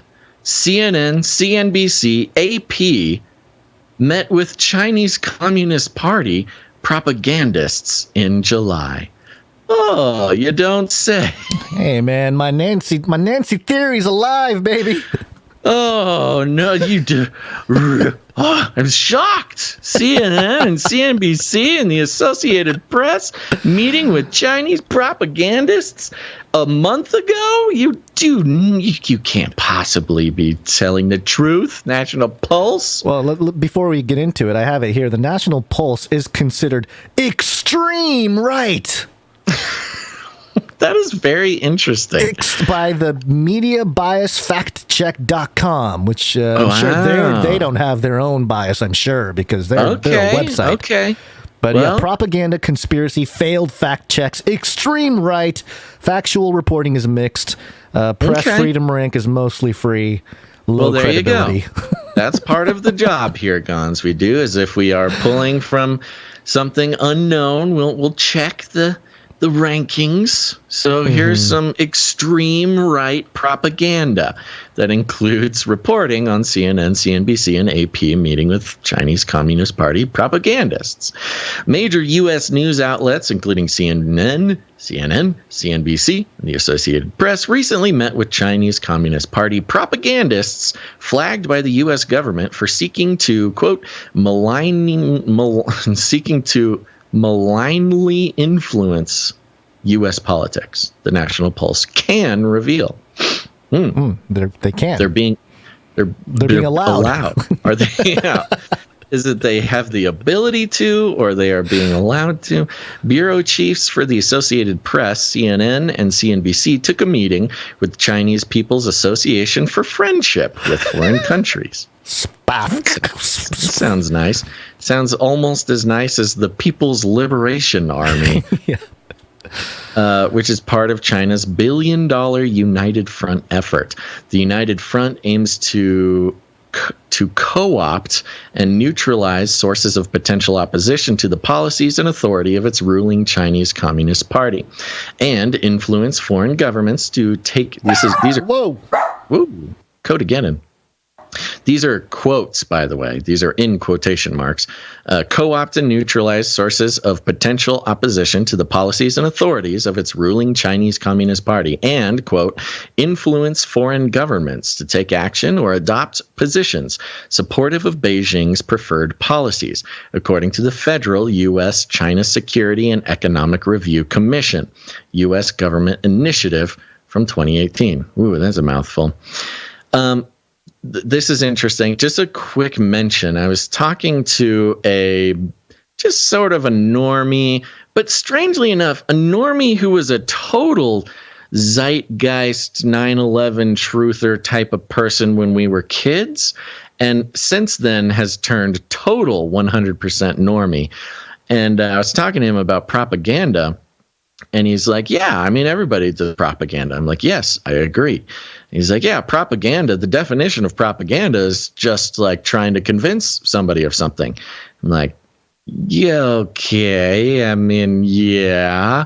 He's like, yeah, propaganda is totally free. He was like trying to act as if propaganda was just like, yeah, it's just kind of fine, you know? Don't worry about being propaganda. It's part of the way things are now. Yeah, exactly. I mean, that is true post 2013 in the Smith-Mundt Modernization Act. So, I mean, absolutely true. It's interesting that they would take on that position. He reminded me of the guy in The Matrix who, I think his name was Tank, who... the steak eater guy? Yes. Yeah. Who was like part of the resistance, but then decided, I'm just going to live in the Matrix. I like it better there. I'm tired of all this fighting the robots thing. I'm just going to go live in a simulation. United Front groups such as the China United States Exchange Foundation have used tactics including free trips to China to garner, quote, favorable coverage from mainstream media outlets, according to Foreign Agent Registration Act, FARA filings. The CPAFC has been dubbed the public face of the United Front Work Department and, quote, avowedly an arm of the party state, in addition to being flagged by the U.S. State Department for its campaigns to, quote, directly and malignly influence American officials and business leaders. Journalists met with the president, Lin Songchan,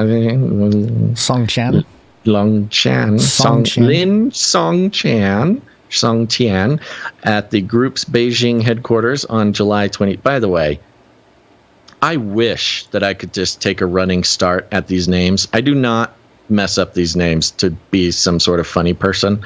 I know that is a tactic of some funny people. I honestly, my brain honestly just stopped like mid word there. I could not figure it out. So apologies, Song Chan. Journalists met with the president, Lin Song Chan, at the group's Beijing headquarters on July 26th, 2022. I wonder if that date corresponds with anything. As a press release from the group's Chinese language website reveals, the meeting, quote, enhanced mutual understanding and friendship. On July 26th, this is the quote from their website, President Xin Longtian met with Mori Zijian, director of the Greater China News Department of the Associated Press, Fiang Xin, the Beijing bureau chief of CNN, and American consumers at the Chinese People Association for Friendship with Foreign Countries, representative of mainstream American media in Beijing, including CNBC. The two sides had a candid and friendly exchange of views on China's domestic and foreign policies, China-U.S. relations, and non-governmental exchanges between the two countries and issues of common concern, which enhanced mutual understanding and friendship. Okay, National Pulse. I have a bit of a problem with this now. Do you catch the problem? No, because I was distracted with because you were child. Not here. Yeah. So I'll tell you the problem. Yes, they were members of CNN and AP and CNBC, but they were the heads of the Chinese offices. So it's it's a little misleading. Yeah, it's a little misleading there, National Pulse.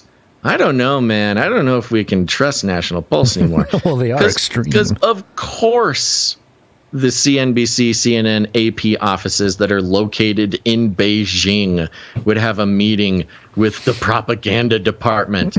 That's why they're there. That's what they are. They are not a source of American news. And you know what's even greater about this, and why I'm going to give National Pulse a little slap on the wrist, is this meeting of the CNN, CNBC people with the propaganda department. The meeting itself was meant to be propaganda. The meeting itself... Right, so they're taking the bait almost. Yeah, the meeting itself was meant to be propaganda, first for the Chinese people to show like, hey, we are working with these American companies and da-da-da-da. And now, through National Pulse, it's being used as propaganda just against the media, saying like, see, they're meeting with them. See, they're now look, we already don't trust these outlets as far as we can throw them. It could be, and I'm just taking not the other side necessarily, but just sort of looking at it. Why are CNN? Well, why is there a China thing? Why are they in China in general? Money. CNN and CNBC, money. They're AP a corporation. They're a news corporation. They're there for money. Because China is a big market for entertainment and TV and news. And so CNN has a Beijing office because they want money. They're getting the money because they can appear as an American outlet and still take orders from the propaganda department. It's money. This is a great reminder that these news outlets are not anything but money-loving, unpatriotic lizard institutions who have no ethics. Mm-hmm. Yeah, we know that already. Yeah, we knew this already, but this is a wonderful reminder. Yep. In today's era of political multipolarization, this is another quote. Let me give you this first. The CPAFC president appeared to instruct the media representatives to portray China as an ally as opposed to a major competitor to avoid misjudgment and misleading public opinion. So that would be the question, is do these messages and do these orders come through the Beijing offices of these news corporations and get applied in the U.S.? That is the real question. Yeah. Does the propaganda make it across the Pacific? Which I think we wouldn't be surprised if that were the case. Quote, in today's era of political multipolarization, economic globalization, and democratization of international relations, wow, it's like a poem. The United States still views China from the outdated perspective of you lose, we win, and either friend or enemy is an enemy.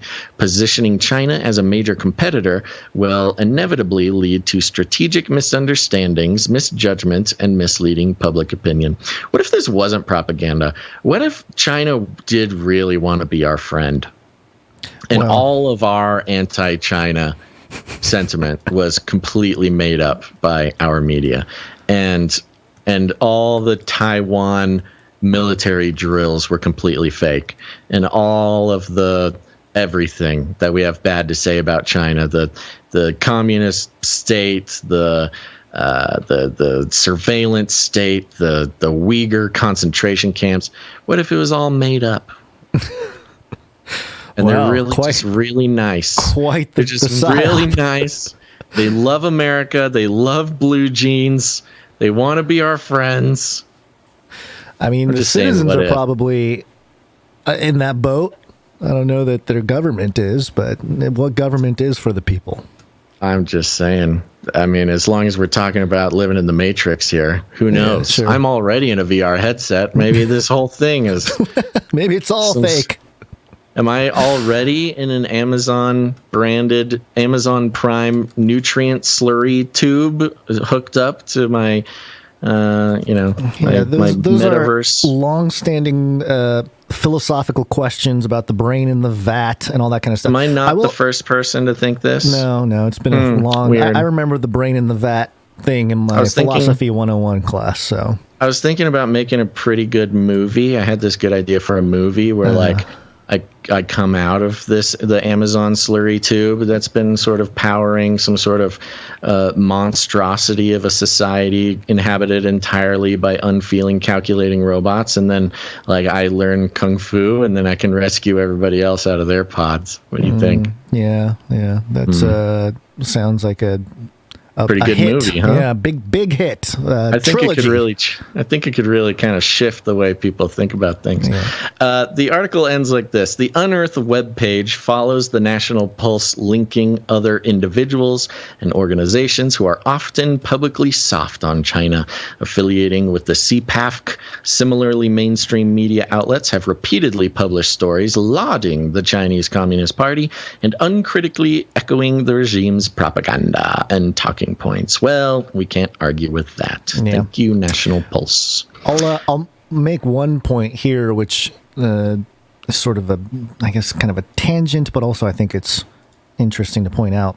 According to projects.iq.harvard.edu, there's quite the index. Link. Yeah, there's an index of U.S. mainstream media ownership. Oh, and it's got a list here. And Fox, this is great. Yeah, under Fox, you get a bunch of Murdoch, all this kind of stuff. But one of the groups, BlackRock, about 5% of what is this? We did know this. What is top investors, donors, owners? So Fox. Okay, so Fox, BlackRock, CNN, BlackRock. Who else here? Let's see. ABC, BlackRock, NBC, BlackRock, CBS, BlackRock. What else? MSNBC, BlackRock. Wow. Imagine that. Our entire media Today. Landscape being owned by one company. Yeah. Now, of course, that's just they own stakes in it. Yeah, one of many stakeholders. Yeah, PBS. So you got the Bill and Melinda Gates Foundation in there. Let's see. Is there any BlackRock in here? I'm just looking at BlackRock because BlackRock. New York Times, BlackRock. I think that's about. I mean, here's one. Sinclair Local Television News. That's local cable TV. BlackRock. I know Sinclair. They own a bunch of radio and TV stations around the local stations around the country. Newsweek. Oh, no, wait. Newsweek. Why is Newsweek highlighted? Interesting. Newsweek does not have BlackRock listed as one of their holders. CBS 60 Minutes, BlackRock. AP. Oh, AP does not have BlackRock. Interesting. I was looking for the ones that are mentioned in this article here. No, AP is owned by the Saudis, I think. Right. I need to use the restroom so badly. And we got to thank some people real quick. If we can get through this break, and then you take the money segment. Sure. We have to go, man. This is an emergency. We have to go. What did you eat before we went live here? Did you? Oh, what did I eat or what did I drink? I ate a burrito. Okay. But I drank about a gallon of water. That could be bad. Yeah. And that's not the problem. I've had about 4 of these sparkling waters. Yeah. Okay. Well, let's I'll spare you because this is a huge list. Maybe I'll include it in the show notes. Well, we are always. I am spending so much research time constantly looking up the ownership of these news organizations. If you have it all in one place, can we please put that in our resource pile? Yeah, absolutely. We should probably make that available to everybody else too. We'll stick that in the newsletter for next episode. Yeah, Beeps. we'll definitely have it in the next one because I think today's already went out. So it's already gone out. Yep. We gotta take care of you. So let's take a break. Please. Hold on. Wrong break jingle.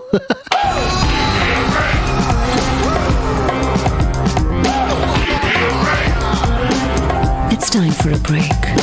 Yeah. Okay, we got a few people to thank, and we got voicemails. So stick around for just a second. We're going to thank some people who came in under the $7.77 cutoff, and we're thanking them. Yes. Let's do it. Starting with Darren S., who's on a 30-episode streak. Thank you, Darren S. Mr. Mike M. came in. Thank you, Mike M. Mike M., thank you. Thank you, Mike. Next up, we've got Sir Scott Knight of Truth, 180 episodes. And you are the streak. In a row.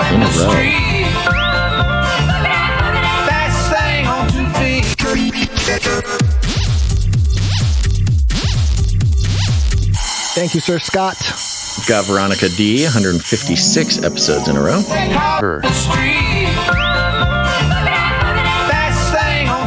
Women rule! Thank you, Veronica D.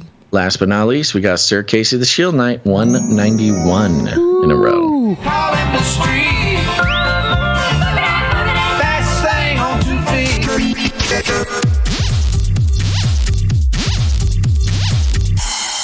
Thank you, Sir Casey. And it is time for voicemails, baby. Ooh, yeah, okay. Please leave a message after the tone. At the tone, please record your message. Leave a message. Beep. Message! Who made that jingle? I love that jingle so much. It kind of sounds like an old school Jonathan F. jingle, but thank you, whoever did that. Steven. Thank you, yeah. Steven.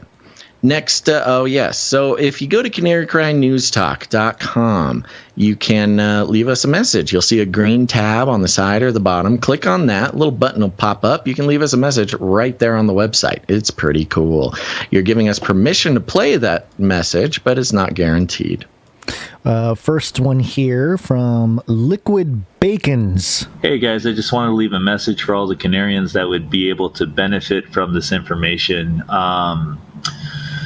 Sweet versus Cardona, the trial just happened. It was with a bunch of schools that sort of promised any of the students that went there the world and then steeped them full of student debt and student loan debt. So it's pretty horrible. But good news for people who have been sort of like promised the world and then sort of got nothing out of it. If your school's on there, you can apply for borrower's defense. And if you apply before November 2nd, then you might be able to get your student loans wiped. I just wanted to let anybody know that who might be able to benefit from that. Go to studentaid.gov and then apply for it. And hopefully all your dreams can come true and the debt will be wiped. And then you can be able to participate in the value for value. And remember good old Basil and Gons. And there's more information there, but it's studentaid.gov. And I hope you guys stay blessed. Love you guys. Bye. Thanks, Liquid Bacons. That's a good... Yeah, what a wonderful public service announcement. Yeah, great way to create some more opportunities to support the show. I like it. Indeed, and also to get our listeners out of lifelong crippling debt. Yeah, I mean, my generation have been definitely just demolished by my generation. He says. It's true. I mean, it's our generation, Gons. We're the same generation. Sure, I'm a little just older because than you, you're an old, decrepit, crippling, wrinkly old man. All right, okay. Let's move on here. We got another message here from Courtney S. Hi, Basil. Hi, Gons. Hi to all the wonderful people listening, and a special shout out to my girl Dawn with Modern Day Bible Study. It's so awesome meeting with you and connecting with you through the Meetup. Sending prayers and love to you, sister. So it's Wednesday, my dudes, and it's also Sean S.'s birthday. Just wanted you guys to wish him a happy birthday and play some of his favorite jingles. You ready, Gons? Get ready. What do I need? I need... See, she has the same problem I do. Legs, COVID-19, and Bitcoin, please. Thank you guys so much for doing what you do, and God bless. Okay, so what did she say? She said hairy legs, COVID-19, and Bitcoin. Thank you very much, Courtney S.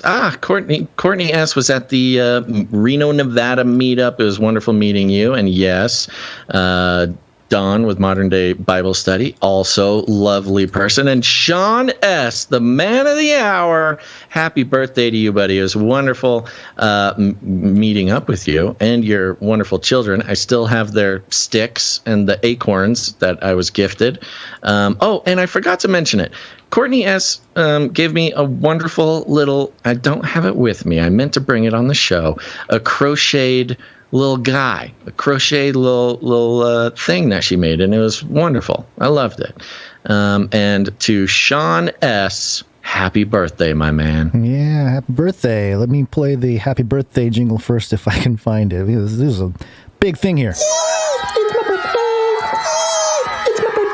Happy birthday to me.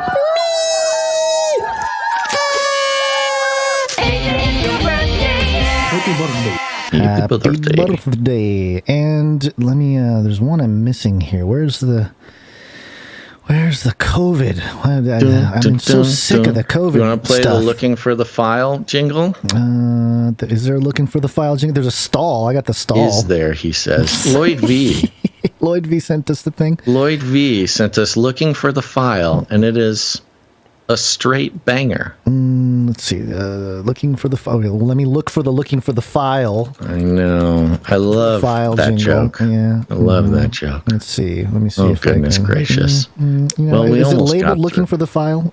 Do you know if it was labeled that? That is what it was labeled at some point. But don't get distracted. Okay. Let's see. Let me see if this. I have got to get my jingle board back up and You running. know what? This is hoisted on me out of nowhere. But here, this is for Sean S. Right here. Relax. Have a cup of Joe. Got hairy legs. Cup of Joe. Got hairy legs. It's Corona time. COVID-19. COVID-19. COVID-19. COVID-19. Yes. COVID-19. COVID-19. COVID-19.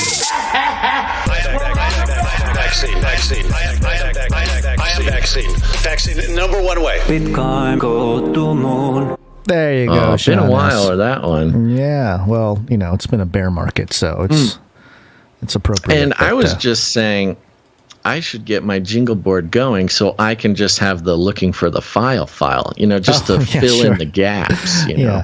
That would. I can have that right in front of me. Thank you very much, Courtney S., for the message. Thank you, Sean S., for hosting the meetup, and happy birthday. And thank you to everybody who left us a voice message. No, we got one more here. There's another one. Yeah, okay. Yeah. It's from Rochelle. Happy Wednesday, Canarians. Today, I just wanted to share with you another one of the Bible codes or little Easter egg he's left for us in the Bible. This is in Zephaniah. I'm going to read to you Zephaniah 3:8. Therefore, wait for me, declares the Lord, for the day I will stand up to testify. I have decided to assemble the nations, to gather the kingdoms, and to pour out my wrath on them. All my fierce anger. The whole world will be consumed by the fire of my jealous anger. The very next verse, 3:9, says, Then I will purify the lips of the peoples. The reason I wanted to point this out is because Zephaniah 3:8 contains all of the characters of the Hebrew alphabet. For example, if you've taken a typing class, there's a sentence, the quick brown fox jumps over the lazy dog. And that has all of the letters of the English alphabet.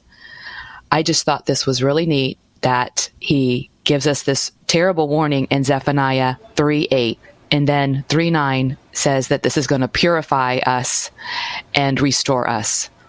Anyway, stay strong for Jesus. Thanks for all you do.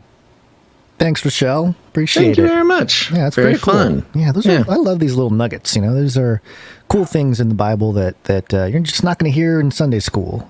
So. Amen. Thank you, and that's it for the messages. Basil, go ahead and do your thing. And I will do that. I would like to mention, because we won't mention it till the end, and just in case somebody doesn't make it to the end, we just got 3 more meetup flyers sent to us. Okay. The meetups have been slow the past couple months, and we are about to pop off, baby. All right. So make sure to go to canarycrymeetups.com. Shout out to the Ozark. What's M-O? Missouri. M-O, Missouri. Ozark, Missouri on the Finley River meetup. We'll have all the details on the website, and we'll give you a shout out. That's on the 27th, of August. We've also got a meetup in Knoxville, Tennessee on the 24th of August. That will be at the Knoxville Market. Fun details there. And we got the updated information. Oh my gosh. For the meetup in Garland, Texas, the 27th of this month, we will have 3 simultaneous meetups. Whoa. Yeah. That's incredible. That's a decentralized meetup system. Yeah, the Canarians will be gathering. It'll be like maybe we should connect them via Starlink. Skynet or something. Yeah. We could have a meetup of meetups. Yeah, like a virtual, one of these cameras on each other. And somebody is going to have to execute this because we certainly will not. But we will.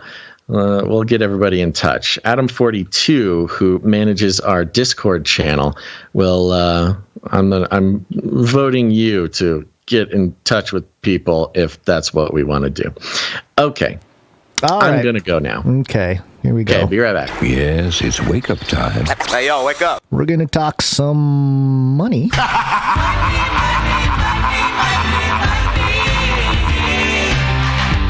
And Biden. Got hairy legs. Got hairy legs. Hairy COVID. He definitely got hairy COVID. A New York Post here had the headline on the 8th of August. Biden says inflation bill funds health care. God knows what else in bizarre speech. And we have the clip here, and we will play it for you now. Oh, it's muted. Hold on one second. I love these tabs and their mutes. Here we go. We've never done this before, but because of a number of things we got done on a bipartisan basis, like a $200 million infrastructure project, like what we're doing today, what we passed yesterday, helping taking care of everything from health care to God knows what else. What we're going to do is we're going to see, for example, if they got to put a new water line in the community, there's no reason why they can't at the same time be digging a line that puts in a whole new modern line for internet connections. Okay, let's read the article just to make sense of what he just said there. I heard a million billion. What else did he say in there? Something about something we passed yesterday that's happening today, and then taking care of everything. Something about, anyway, let's see what the article says. President Biden seemed unfamiliar Monday with the specifics of the massive spending bill dubbed the Inflation Reduction Act that Senate Democrats passed Sunday, saying it funds health care and God knows what else. Well, hopefully the president of the United States knows what's in this bill. Let's see. Moments earlier, Biden misstated the size of last year's $1.2 trillion bipartisan infrastructure law while touring flood damage in the Kentucky hamlet of Lost Creek. Quote, We've never done this before, but because of a number of things we got done on a bipartisan basis, like $1.2 billion infrastructure project, like what we're doing today, we passed yesterday, helping take care of everything from healthcare to God knows what else. Biden said, quote, what we're going to do is we're going to see, for example, they got to put a new water line in the community, the president went on, speaking without a prepared script. And then it's got a picture here. I love this photo because it's Biden on kind of like a little field here. He's got the podium, this little makeshift portable podium, a president podium. He's got his mic, a wireless handheld mic, as he's talking to the crowd. There's a line of people behind him. And then behind that is this destroyed tractor home, this tilted over, and it just looks like a complete mess. So, yes, making the point that we need new infrastructure. Or maybe inflation did that. And continues, quote, there's no reason why they can't at the same time be digging a line that puts a whole new modern line for internet connections. Why? Why can't we do that? So it's going to be different. We're going to be back better than before. Oh, that's right. This is the Build Back Better thing. Biden spoke for only about 4 minutes while standing in front of a condemned mobile home. Well, that's what that is. On his first official trip since recovering from a rebound case of COVID-19. At one point in his remarks, Biden suggested it may become possible to control the weather. What?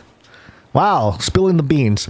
Before jokingly telling his audience, which included Democratic Governor Andy Beshear and Rep. Hal Rogers, Republican from Kentucky, that it was time to, quote, run laps. You know, we were just talking earlier about how Biden probably wasn't informed about the Mar-a-Lago raid of the Trump location, and this is why. He can barely get out the talking points of his own bill. So how is he going to, how does he know anything that's going on behind the scenes with all the other stuff here? Quote, we're all Americans. Everybody has an obligation to help. We have the capacity to do this. It's not like it's beyond our control. The weather may be out beyond our control for now, but it's not beyond our control, Biden said. I think this is another case of Joe spilling the beans where he's not supposed to spill the beans. It's like, Joe, you're not supposed to tell the American public that we control the weather. You know, so he kind of backpedals there. Biden's remarks about the Senate-passed package were flagged by conservatives who said Biden had underscored their argument that the bill isn't about lowering inflation, which soared to an annual rate of 9.1% in June. RNC Deputy Rapid Response Director Kyle Martison tweeted, quote, Biden basically admits the Inflation Reduction Act is not about bringing down inflation. And it kind of goes on here, and, you know, it's a New York Post, so it's a little Biden bashing going on. But, you know, a couple days have gone by, and Biden was on stage this morning delivering the good news, the CPI, the new numbers about inflation. So let's hear a quick clip of that. Danielle, thank you. Before I begin today, I want to say a word about the news that came out today relative to the economy. Actually, I just want to say a number. 0. Today, we received news that our economy had 0% inflation in the month of July. Okay, you heard it there, folks. President Biden said 0% inflation. Let's hear it again. Today, we received news that our economy had 0% inflation in the month of July. Okay, so the month of July. Now, man, we have to break this down a little bit because what he's trying to say is that between June and July, the inflation didn't go up. So it was 0% inflation. But in reality, when you're talking about the CPI, you're comparing a year worth. So usually it's, you know, from June 2021 to June 2022. The numbers last month, it was 9.1% was the inflation. And so this month, the projected number for inflation was 8.7%, I believe, and the numbers came out, and it was lower than that. It was 8.5%. So therefore, there was no change. It didn't go up, is basically what he was trying to say. But of course, it doesn't really help when the president just says things that require that level of deconstruction to understand, because otherwise people are going to be running around saying, hey, we're back to 0% inflation, which to the point of the midterms, this is a positive for the Democrats wanting, because one of the big talking points against Biden was inflation. And it was a very easy pickings for the Republicans to talk about the economy and the problems that we've been having. And so now that we are close to the elections, we knew that this was going to happen. We knew they were going to bring inflation down and at least make it look like Joe's doing something good for the world, for at least the American economy. And, shouldn't be surprising to anybody. But again, it's just one of those things where Joe speaks and it just requires knowledge about the situation to understand what he's saying. Otherwise, people are going to start peddling fake information or false information. Oh, there's 0% inflation. No, there was 0% change in inflation. So, yeah, there you go. And now I'm worried about Basil because, when he mentioned his issues there, his potty break, you normally you just think, hey, maybe it's a number one issue, but apparently it's a number two issue. Sorry about the graphic nature if I know it's a family-friendly show here. I'm trying to keep it clean. But let's just move on here because there are other things to go over, and that has to do with food. Now you are cooking. Can I get 2 hamburgers? Yes, sir. With french fries? Yes, sir. What about an omelet? Sure. Got a couple eggs. I like food. Food is good. I like food. Food is good. All right, this is from interestingengineering.com, and the headline here: 3D printing insects mixed with vegetables could help us to prevent food crisis. Oh, good. That's all we need. And I love the header image here. It's kind of a split image. On the left is a 3D printer, kind of a close-up of the 3D printer being printed. And on the right, just a disgusting bug with a fork in it because, we want everybody to eat bugs to help climate change. Here's what the article says. As the world population increases day by day, the need and demand for food also increase. Because of the greenhouse gas emissions, increased water, and other factors, food sources could be a huge problem for some. In fact, some products, such as insects and algae, have already been consumed in some countries in Asia, South America, and Africa. Well, yeah, isn't that just part of culture, though? That's not because they're trying to fight climate change or anything. Okay, let's continue. Therefore, scientists have been working to solve this problem for humanity. As ScienceDirect.com reports, a team of researchers at Singapore University of Technology and Design has been looking for ways to deal with future food supply problems and decided to just print some. I'm sensing a theme here from our government. Hey, the economy is in trouble. Supply chains are stopping. The world is shutting down because of COVID. What are we going to do? The economy is going to collapse.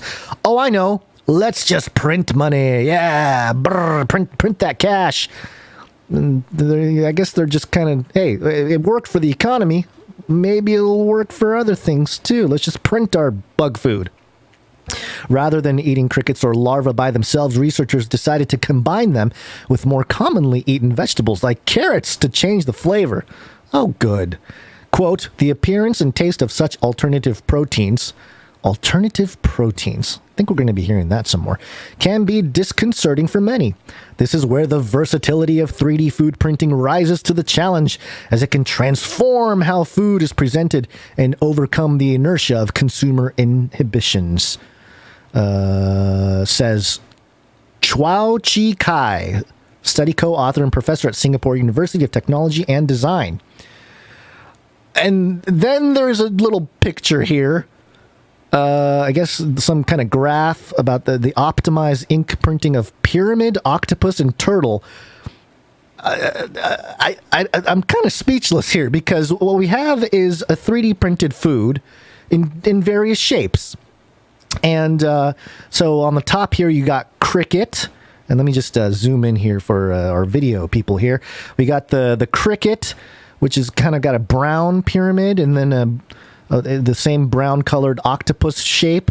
and then a turtle shape, and then you got soy with same shapes, and then you got spirulina, also 3D printed shape.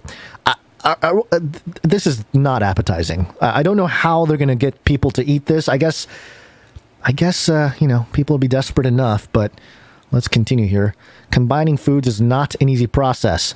According to EXIM, combining various food inks and optimizing them for 3D food printing is not an easy operation. Okay, the process mainly proceeds by the trial and error method. For this reason, Professor Chua and his team worked with scientists from Ku Tek Puat Hospital and the University of Electronic Science and Technology of China. There's China, to make the process go more smoothly. Thanks, China, for helping out. Quote, alternative proteins may become our main source of protein intake in the future. Wouldn't they love to have that? This study proposes, continued quote here, this study proposes a systematic engineering approach to optimizing food inks, thereby enabling easy creations and customizations of visually pleasing, flavorful, and nutritionally adequate food enhanced with alternative proteins. We hope the our bugs work... gotta look good, Gons. The bugs gotta look good, or else I ain't eating them. Have you seen the image here of the... Scroll to the middle of the image there. There's a... Yet. Yeah, take a look. They got the cricket, soy, and spirulina in a pyramid, octopus, and turtle shape. Of course it's a pyramid. Of all things to exemplify the ability of a 3D printed alternative protein food of mixing bugs and vegetables. Look at that. There's all sorts of great pictures on here. Mm-hmm. Oh, there we go. Okay, yeah, I'm looking at it. Yummy. We hope our work would encourage consumers to eat more of these unfamiliar but sustainable food items, says Yi Zhang, study principal investigator and professor, University of Electronic Science and Technology of China. Oh, good. I'm glad the Chinese scientists are making some tasty treats for the rest of the world here. Using the central composite design approach, the study team optimized the protein ink compositions with 3 variables: carrots, powder, protein, and xanthan gum. I don't know what that is. Mm-hmm. Do you know what that is?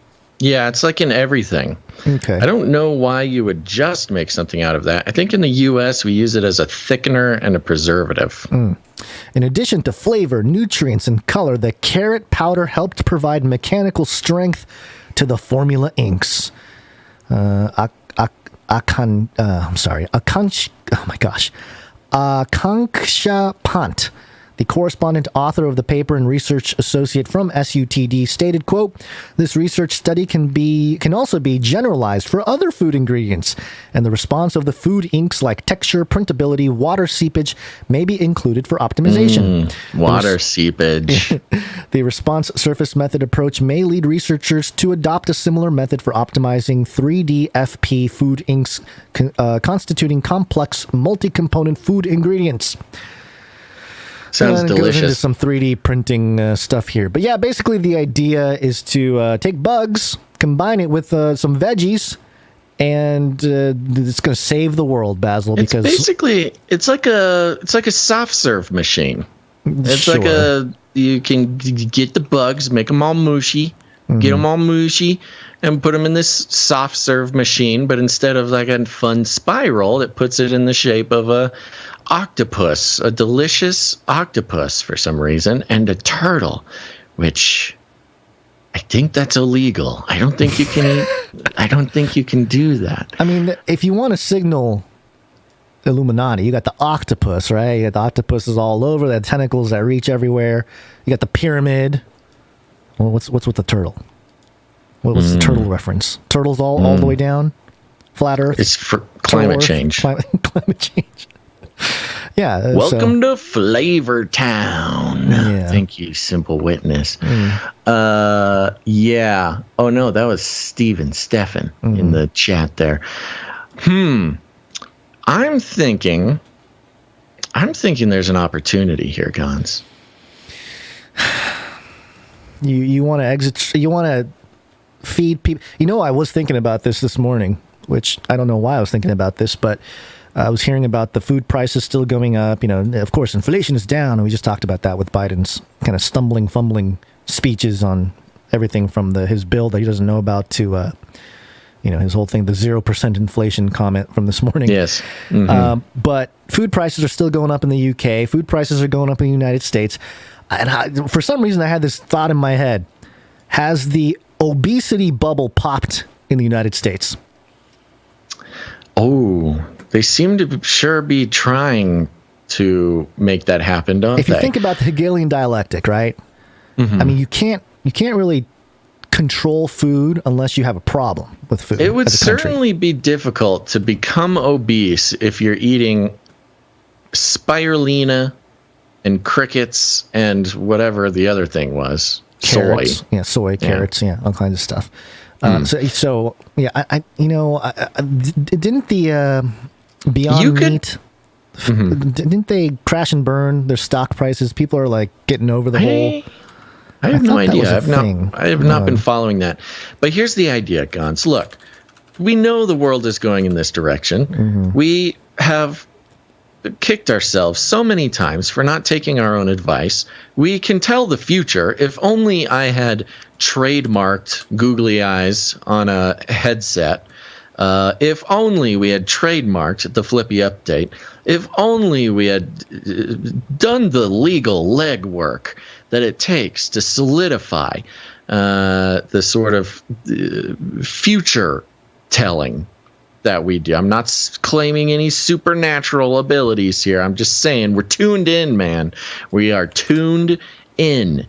And I'm thinking, look, we don't have to eat the food, but we could sell the food. Wow, spoken like a true Illuminati shill. We don't consume the product. We just sell the product for all you peons. You gotta think like a lizard person, man. Mm-hmm. If we're gonna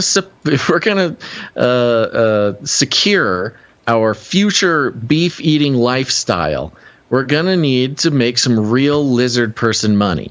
And to make lizard person money, you got to think like a lizard person. I'm thinking we open up a franchise, you make it cute, you make it like a boba shop or like a frozen yogurt type of vibe. Mm-hmm. And you print out these little cricket snacks in different shapes. Kids will be buying these all day long, man. We can put any amount of sugar in there we want.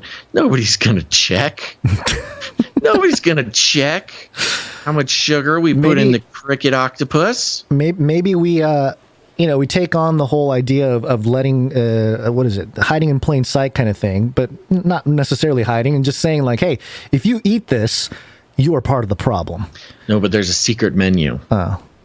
There's a secret menu where we load up some grade A ground beef into the 3D printer, and you can order the beef octopus, the beef turtle. Yeah. See? Yeah, fill it with some nacho cheese. A little bison meat.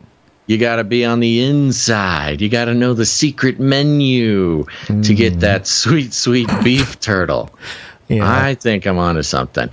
How expensive could it be to get one of these 3D printers that'll squish out some goopy crickets?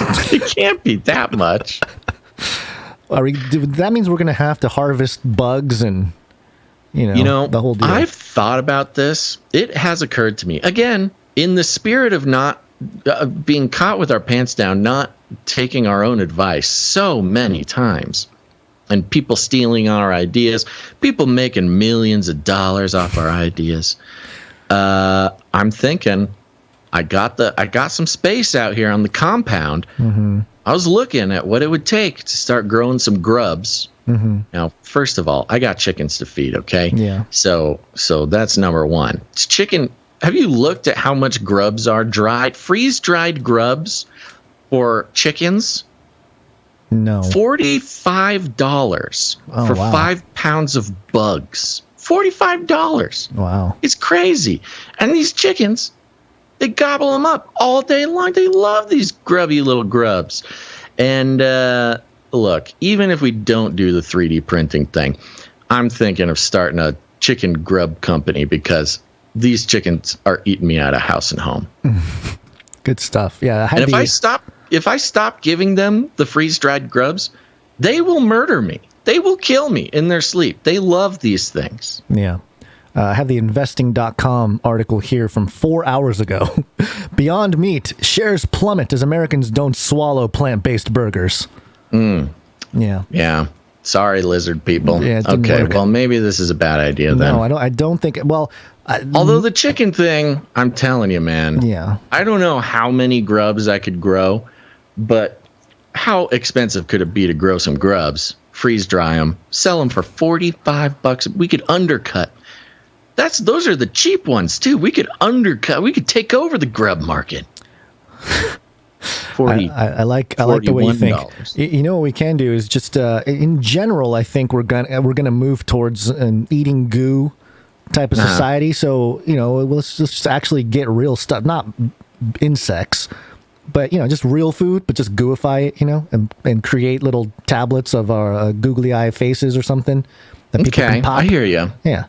Well, listen to me about these grubs, okay? We sell them for $33 a pack. We call them lizard people grubs. They're for your chickens. They're for your lizards. We put a little salt on there. They're a crunchy little snack to go to the ball game with.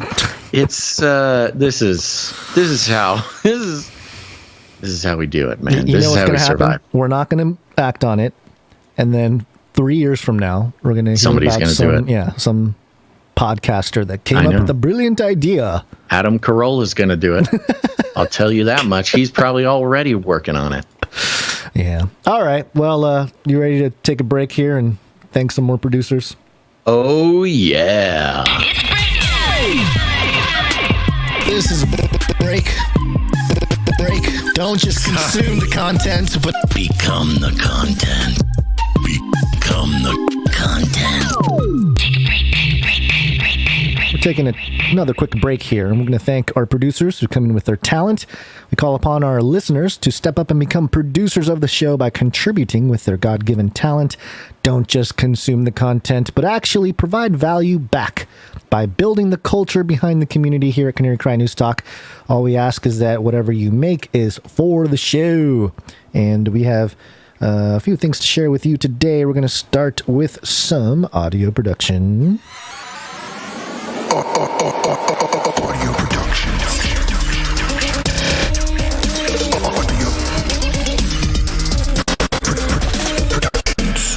And today it's actually just some updated jingles from Psalm 40. He went back and did some decibel boost. Remember, he was having some issues with some of the stuff he sent us, being a little too quiet in the mix there. So he just says, peace and blessings, don't know why, but every jingle I've sent has had the same volume issues, yet the full-length tracks come out fine. By the way, Psalm 40, sometimes even the full length is a little bit lower than some other files we get. So, but it's okay. It is loud enough. He says, I did some crazy audio settings going on with my headphones, and I layer many more tracks when doing jingles, so that could all explain the discrepancy. And depending on what DAW, that's a digital audio workstation you're using, it could be some kind of mastering thing, or there's different ways to make sure that the volume is up to par here. But let me just play a few of them here because some of them may have been difficult to hear in the past. So first we have the executive producer or executive streak jingle here.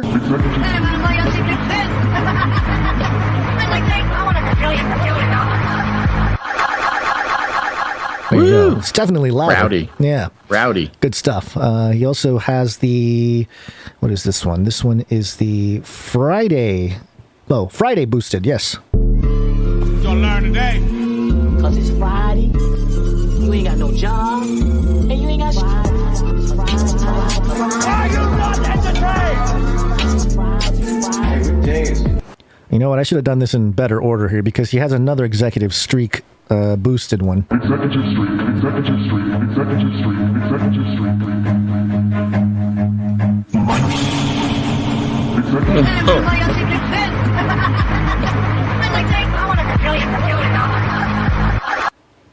Oh, it's so exciting. Mm-hmm. And I thought the way it was starting out was just it. I was like, oh, this is nice. Yeah, I think we can use that top bam! part there. Yeah. And then we have the cybernetic organism boosted. A cybernetic organism, living tissue of a metal endoskeleton. There you go. So, yeah, some of them are maybe you might be familiar with, but a little volume boost. Thank you very much, Psalm 40. Appreciate it. And yeah, these are things that we can use as part of the show, whether in transition or just a jingle for a topic. So they're very useful to us. So we appreciate all of the producers who come in with their audio production. But that is it for the audio. We got some art to do. One art, please. And we kick it off with Dame Allie of the Skillet Nation. One art, please. One art, please. Another one from Allie now. Here it is. I hate to be this guy, Gons, but I do. We did miss some, at least one jingle, so we'll put it on the next show. Yeah. Is this when did this come in? 10:15 a.m. Oh, well, that might have been why. I don't even see an email from 10:15 a.m. Well, I don't know what to tell you. I'm looking at it right here. It's I'm from sure Davy Frost. I believe you. I believe you. It's from Davy Frost, so that's okay. We'll catch him on Friday. Sorry about that, Davy. Yeah, sorry, Davy. I literally looking at the email and I don't see it. So okay, we'll figure that out. Sorry about that. We'll definitely catch you. He's not figuratively looking at the email. No, I'm literally looking at it. I know. That's what I'm saying. List, and you said 10:15. There's an email at 10:07. The next one is 11:13. Let's go, bro. Just telling you what I'm saying, man. That is what this show is about. It is. All right, so Dame Allie of the Skillet Nation, great job here with a Tucker Carlson portrait, but it was accompanied by a Dame Ebony Blaze haiku. All tuckered out. Tucker Carlson's friend. Right-wing conspiracy dude. Alex Jones fallout. 2 years of emails, highly embarrassing, if publicly revealed. Turned over to House Select Committee, probing Jan 6 uprising. Yes, and we have another wonderful pencil portrait headshot here of Tucker Carlson, making that Tucker Carlson face we all love so much. He's got that furrowed brow, the mouth agape, the hair is his hair, and it's beautiful. His eyes are that of a lizard. And got some highlights from a story that they mentioned here. Fox News host Tucker Carlson is extremely worried that texts he exchanged with Alex Jones will leak, according to a Fox News source.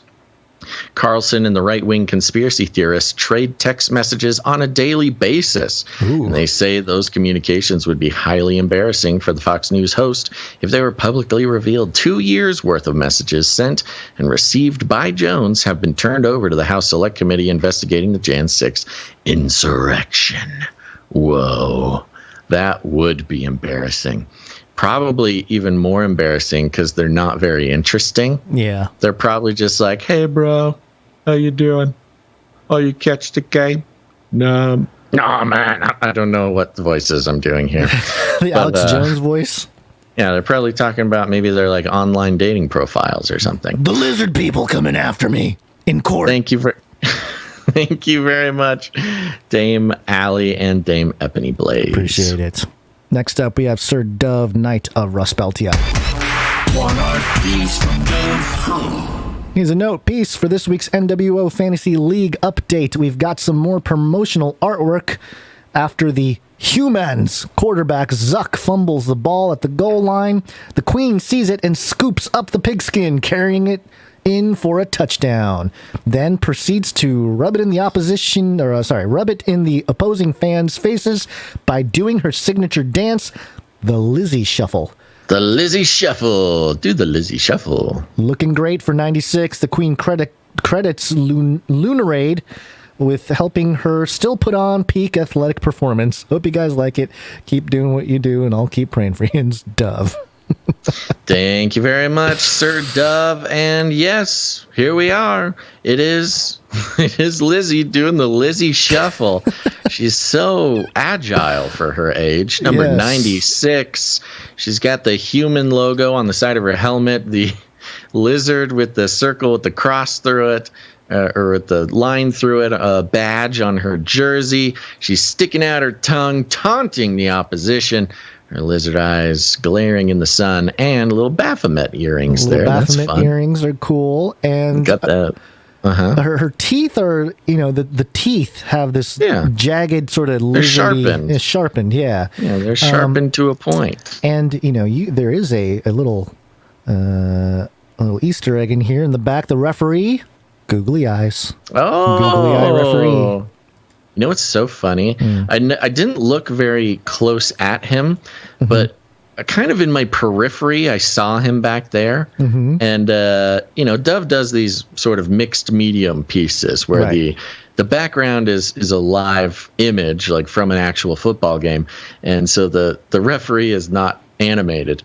But out of my periphery, I just kind of felt like something was off with that guy back there.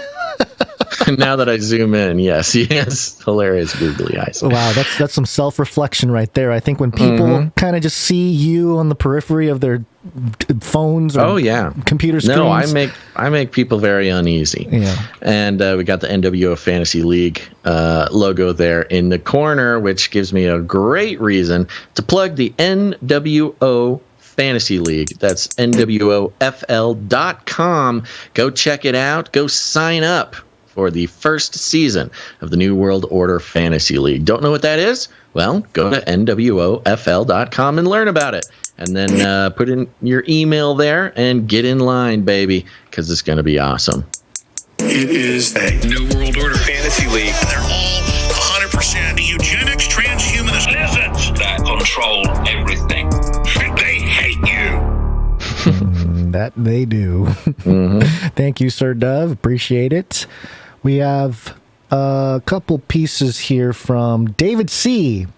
And David C. has a note here. And, you and I, Basil, we're still kind of going back and forth on the whole AI-generated art. Yeah. This is an example of that. And the note reads, well, I know you two keep updated on all the latest AI news. Well, I thought I'd share some art generated by AI for the show. I came across a fairly new AI generator bot called Midjourney. It can be found at the address midjourney.com. Currently, it's only in beta. The results are quite stunning. Not too long ago, the AI art generation was rather laughable.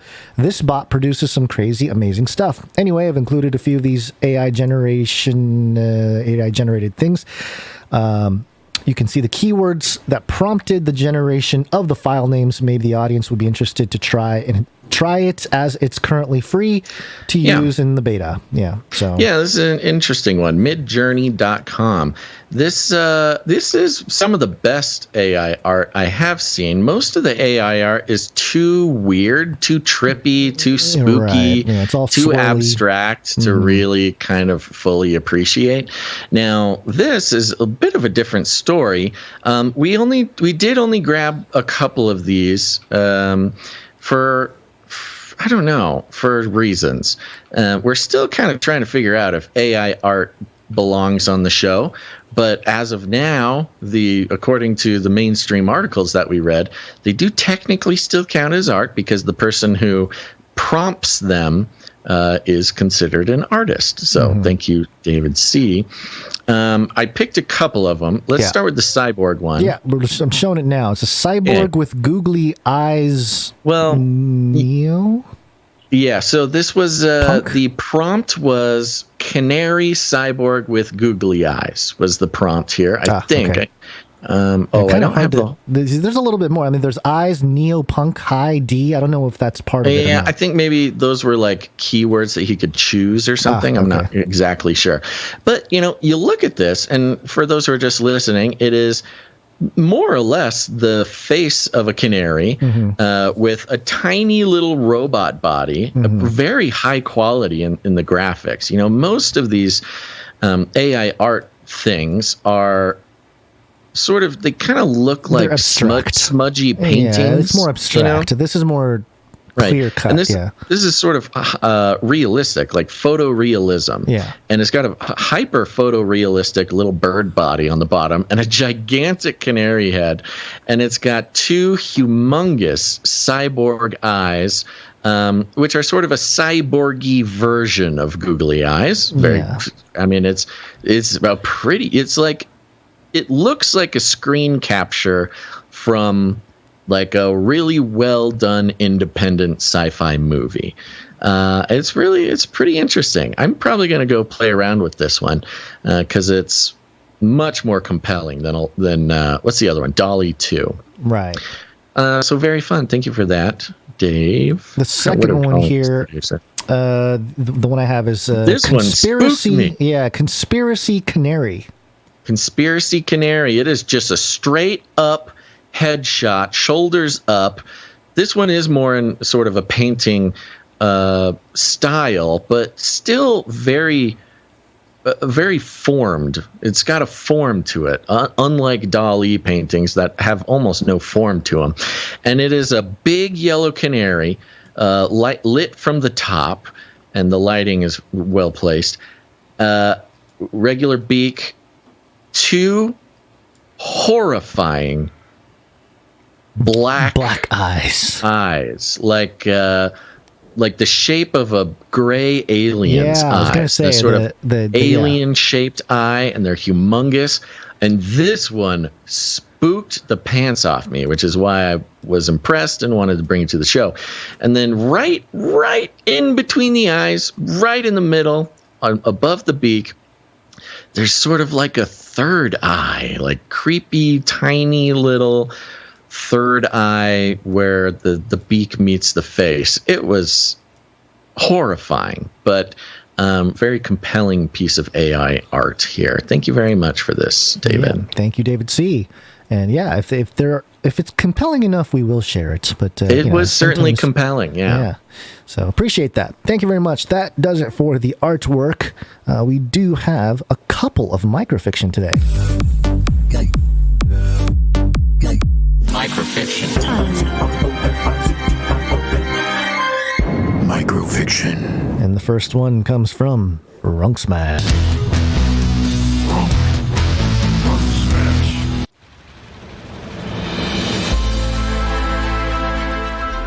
Monitoring the comms traffic, IRS Agent Brown hears the dark chants from the White Desert. Acting fast, he sends an encrypted message to his higher-ups with a secret BCC to his favorite podcast.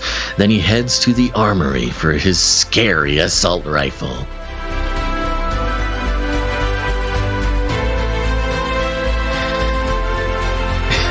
That's one of those that won't make sense unless you're really listening to the show. This one was great. We got a man on the inside. We got IRS Agent Brown. He's a producer of the show, keeping us abreast of what's going on. In this case, it seems like the IRS mission creep has affected the IRS in this world, where the IRS Agent Brown is now sort of charged with listening in to Antarctic comms, encrypted communications coming from the Antarctic, and so some seems to be some militant training for this IRS agent. Of course, we know they have the budget for that now. Yeah. Thank you very much, Runksmash. Thank you, Runksmash. We also got one from executive producer The Sentinel. And yes. He had a quick note to go with it, and then we can do the microfiction. I don't know if the note is very important. It's not. He just said he's back stateside. That note. He finished up the House of Skaten, macro fiction. So he actually gave all of it to us. We're going to do one by one per episode here. But here we go. This is... we're back. We're back to the storyline of the Church of Skaten. Right. So thank you very much, The Sentinel. Here we go. Basil is in a one-on-one elimination match with an alpha boy. They battle for points by performing tricks, completing laps, and winning the crowd by any means. Basil leaps in the air and does a 360 spin, sticks the landing, and accelerates to complete a speed lap. The judges award him 2 points. The Alpha Boy attempts a similar move, but his ankles give out as he lands and he stumbles to the side of the rink. The crowd gasps. Basil sees his opportunity to strike. The Alpha Boy is scrambling to recover. Basil skates by and grabs the Alpha Boy. It looks like he's about to push him off to perform another trick. The audience watches with suspense. But instead, Basil pulls the Alpha Boy beside him and helps him get back to skating. The crowd lets out a big "Aww" with kindness as Basil secures his place in the finals. But the Alpha Boys have different plans.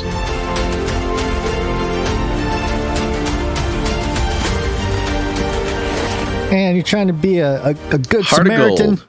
Heart of gold, that skater Basil. I love it. Thank you very much, the Sentinel. Looks like nice guys finished last. We've got some plans. Proving that you can be a good skater and a good person. And maybe be taken out by the Alpha Boys. We'll have to see how this all plays out. Thank you very much to all the producers who come in with their talent. That is it for the talent. Yes, I do see we had some late entries for the art section. We'll cover those on Friday. Thank you for sending those in. And if you are a creative person, an artistic person, somebody, even if you're not those things and you just want to take your best stab at it, or maybe you are a child or have a child that can make something adorable for all of us to ooh and ah at, go ahead and send that in to canarycryradio@gmail.com.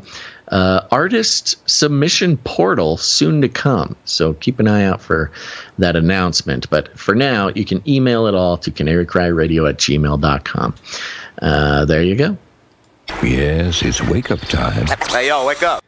You know, I was having trouble with coming up with the exact theme/jingle for this one because it's just so weird. And what I wanted to do was take the ISO from the episode of Josh Peck on Canary Cry Radio a long time ago, where he talks about how gross the Antichrist is. And he's like, ew. I think we all talked about it, but yes, we love talking about that. But I want the ISO of that as part of the ongoing ew. Speaking of the beast system, beast system. Yes. Am I doing this one? It looks like maybe I should do this one. This is coming from Interesting Engineering, an outlet, a respected outlet, a family outlet, an outlet that we've brought to this show before, supposedly all about very serious inventions and gizmos and doodads. But today, it's a little different. The headline is "Humans could breathe out of their behinds like pigs, and trials will begin this year." I don't know if I can say that word. That was ludicrous. I don't like this header image either. I mean, I know. I'm sure they found and the this header image is just a bunch of pig butts. I mean, it's kind of cute. They're little curly tails, but yeah, what an interesting choice for the editor of this article to use the BH word. But I will be saying behind as I want to do. Let's see here. As is my right as an American. Got a blocked nose? No worries. Soon you'll have another option to breathe through. Your behind. You heard it right. Instead, an option to breathe through. We'll have options. Another option. In studies exploring treatment for people with respiratory conditions. COVID. Yeah. A team of researchers in Japan, of course, has revealed that pigs can absorb oxygen through the anus, according to Vice World News. Oh, what? The scientists discovered that the animals could survive without breathing through their lungs when oxygen and oxygenated liquid are pumped through their behinds into their intestines. Gonzo, what in the world is going on over there in Japan? This sounds like a Fauci's Beagles situation. How do you run these experiments? Who would even think of running this experiment? Quote, oh, this is great. Quote, it's so impressive because we never thought of breathing from the gut, but it's possible.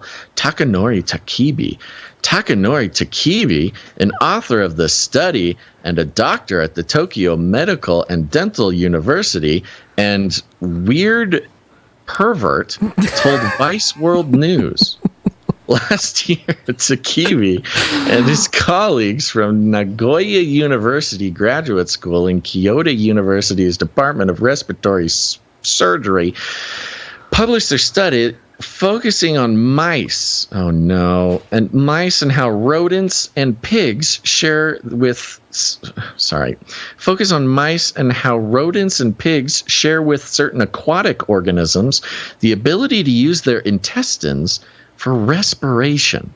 They will submit the research on pigs to a U.S. medical journal in August. While that sounds cool and disturbing, well, I can agree with the half of that assessment. Cool and disturbing. I'm not sure. Maybe cool is fascinating. Maybe fascinating. It might be a temperature thing, not a existential cool. Yeah. Continue. Cool. I'm thinking of the Fonz is popping up in my mind now when I read cool there. Hey, while that sounds cool and disturbing, research indicates that it could be possible with humans too. No! Stop researching this!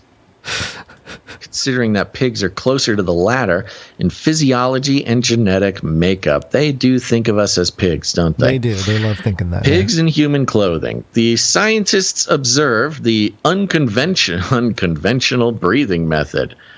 Yeah, that is one way of describing it. The scientists observed the unconventional breathing method by loaches, a freshwater fish that uses its intestines to breathe.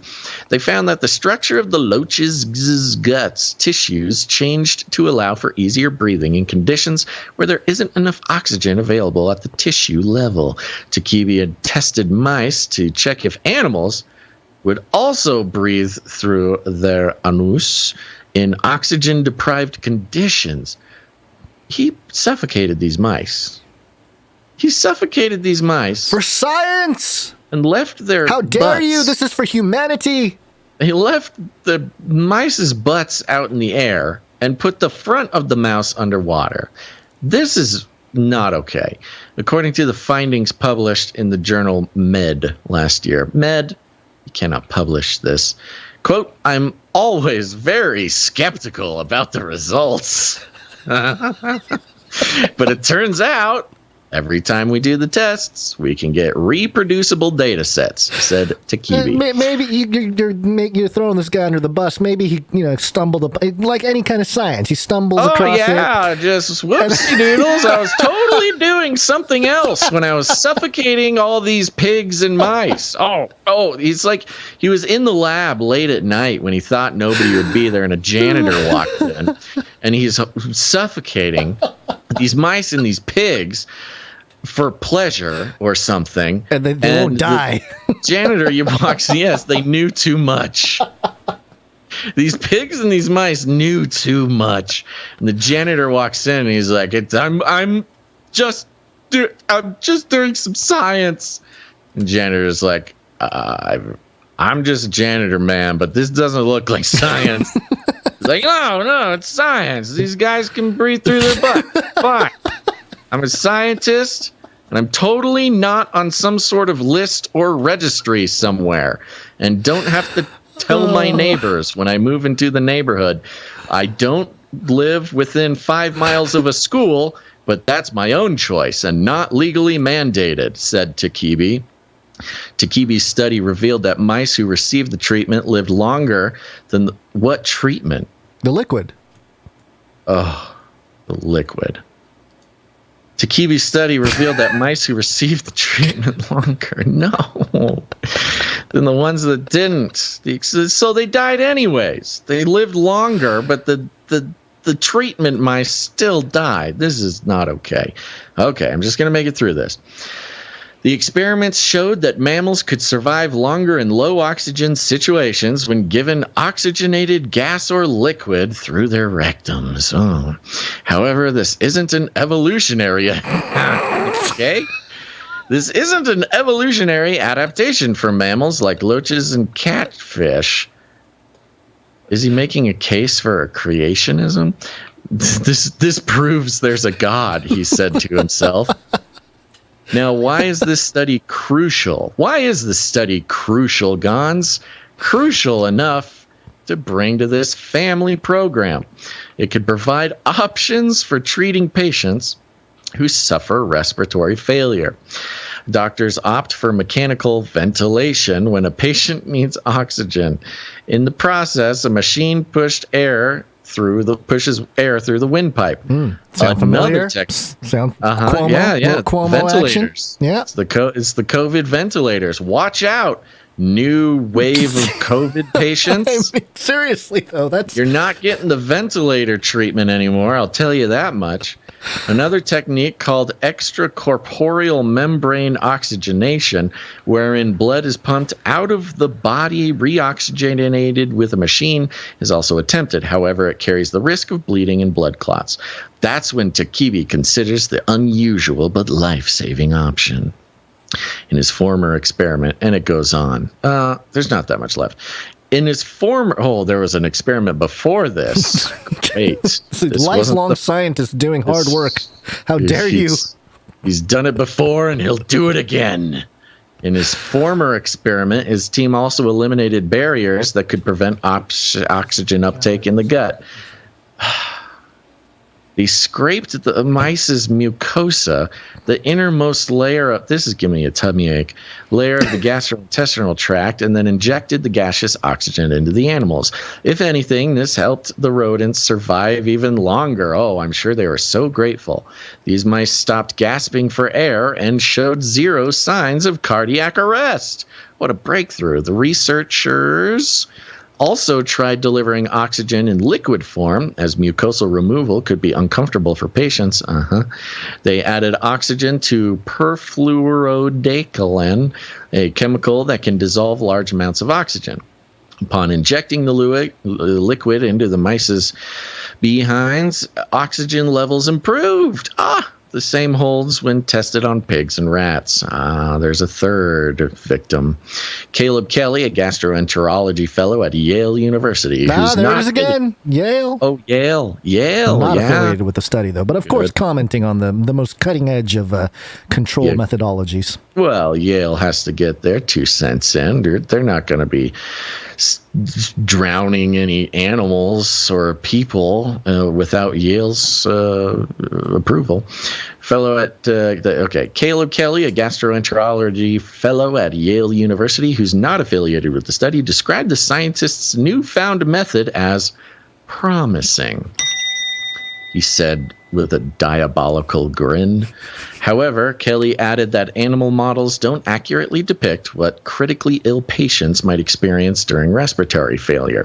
Takibi plans to start human clinical trials early this year to prove its real-life efficacy after confirming the method's safety. We only asked if we could. Takibi, please ask if you should. The scientists will recruit patients with recruit. Is that what they call it these days? Recruit patients with respiratory conditions to put his, in World War II, it was finding to the test, Gons. In the past, it was recruiting to protect your country.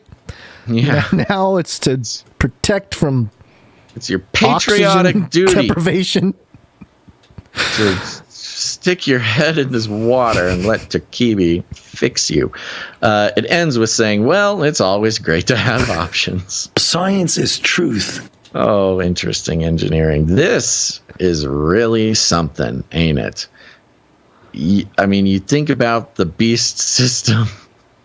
since you played the jingle, I suppose we have to think about the beast system, don't we?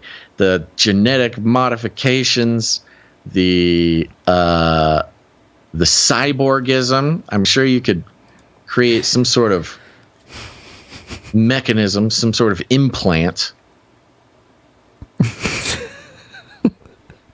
Maybe like some sort of emergency ripcord that you can pull attached. It's on your belt. And if you start suffocating, you pull the ripcord and it opens a bag.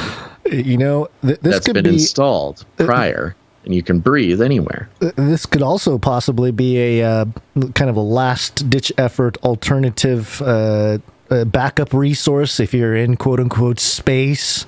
Something happens. Oh, gotta do it, man. Yeah. Gotta get some oxygen in my body. There's really so many applications for this technology. Whoa. Yeah. Cody doesn't like it. Wow. He's against the whole thing. Truly the most disturbing thing I've ever read in interesting engineering. Definitely interesting. I'll tell you what, that is pretty interesting. And of wouldn't course, call it cool, but I'd call it interesting. Takibi. And of course, this was published on August 3rd, 2022 at 9:33 a.m. Wow. I think Did you seek this out? No. Did you find this? Did somebody send it to you? Yes. Okay, somebody sent it to us. Thank you to the producer who sent this in. Truly a treat and a treasure. It was Kira OC. She might be in the chat. Kira OC. She was in the chat earlier. I don't know if she's here now. Wow. Well, there you go, folks. This is what you stay through the whole show for. This is why you listen to the whole show. You don't bail out at any of the breaks. You stick it to the end so you can hear about Takibi sticking it to the pigs. Okay, that was inappropriate. We're going to end the show now. Ready? Definitely Thanks, ready. everybody, for listening to this episode of Canary Cry News Talk. We'll be back on Friday with another appropriate episode for all ages on Friday, and we hope you catch that show as well. I'd like to thank our executive producers of this episode, without which there would be no show. So if you see these people on the internet, if you see them walking around at your local neighborhood Canary Cry meetup, make sure to thank them. That is executive producer Tom and executive producer The Sentinel. Glad to have you back on American soil there, The Sentinel. And thank you to the rest of our producers, our financial producers, of course, our artists, of course. But we also have producers who keep this show going with their time. They give us their time, also their talent, all sorts of things. But there's lots of moving parts of the Canary Cry machine here, and we couldn't do it without these producers, such as the Clippies.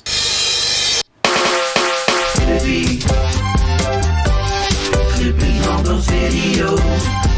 Thanks. That's right. Emsworth and Faye Liverin managing the Canary Cry Clips channel on YouTube and Odyssey. They are also doing all the clipping of the shows, which is a incredible resource, folks.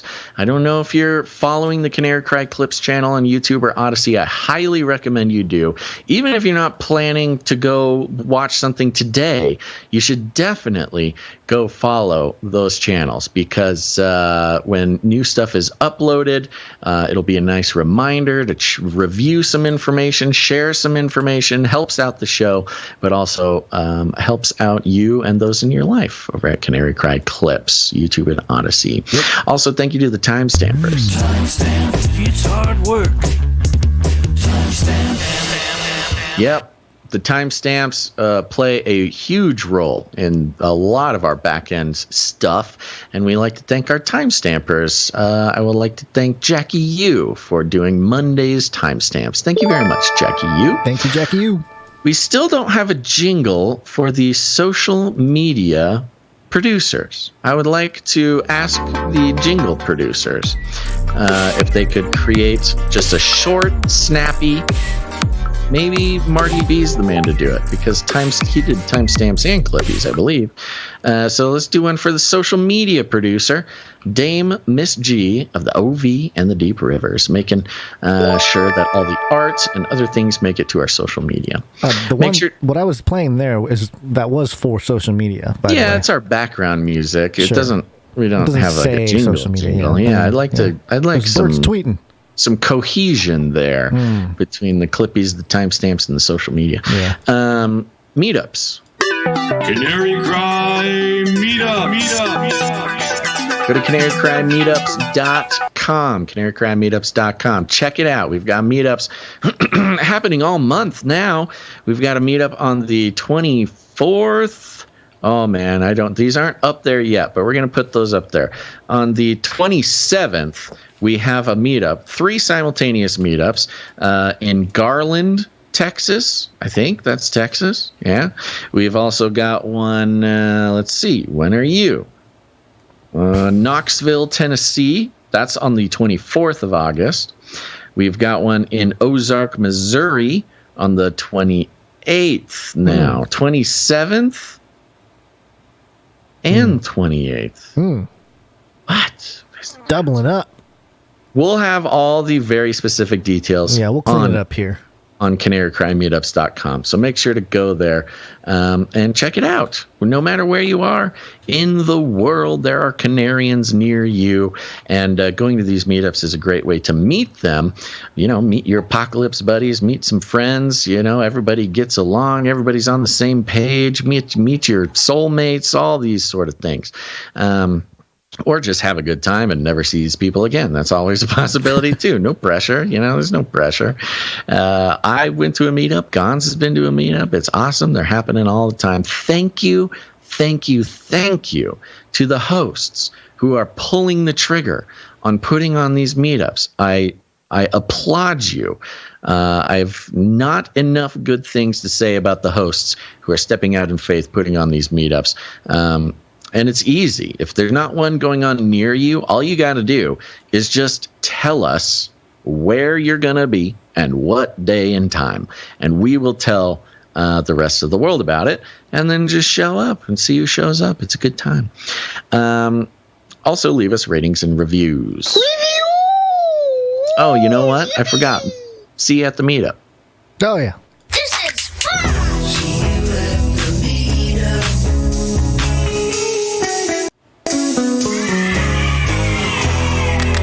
There we go. Now reviews. Leave ratings and reviews, especially on Apple Podcasts. It helps us out in ways that Gonz and I are unable to help ourselves. And, the reviews have really slowed down lately, which is not ideal.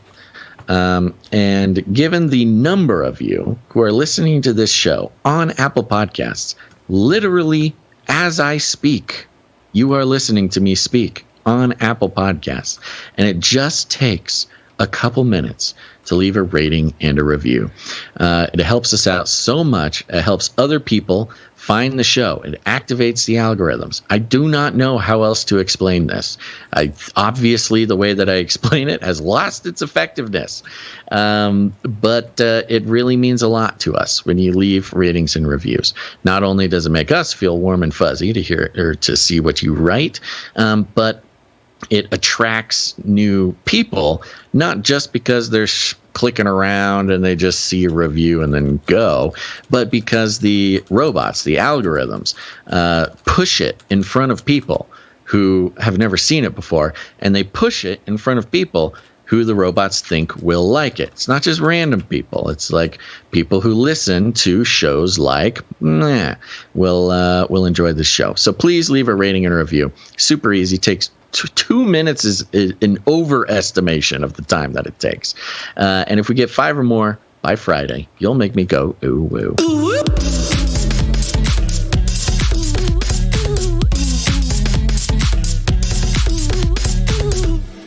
Thank you to Jam for your link emails. And other than that, folks, share the show. Share it with your friends. Share it with your family. Share it with the animals in your life.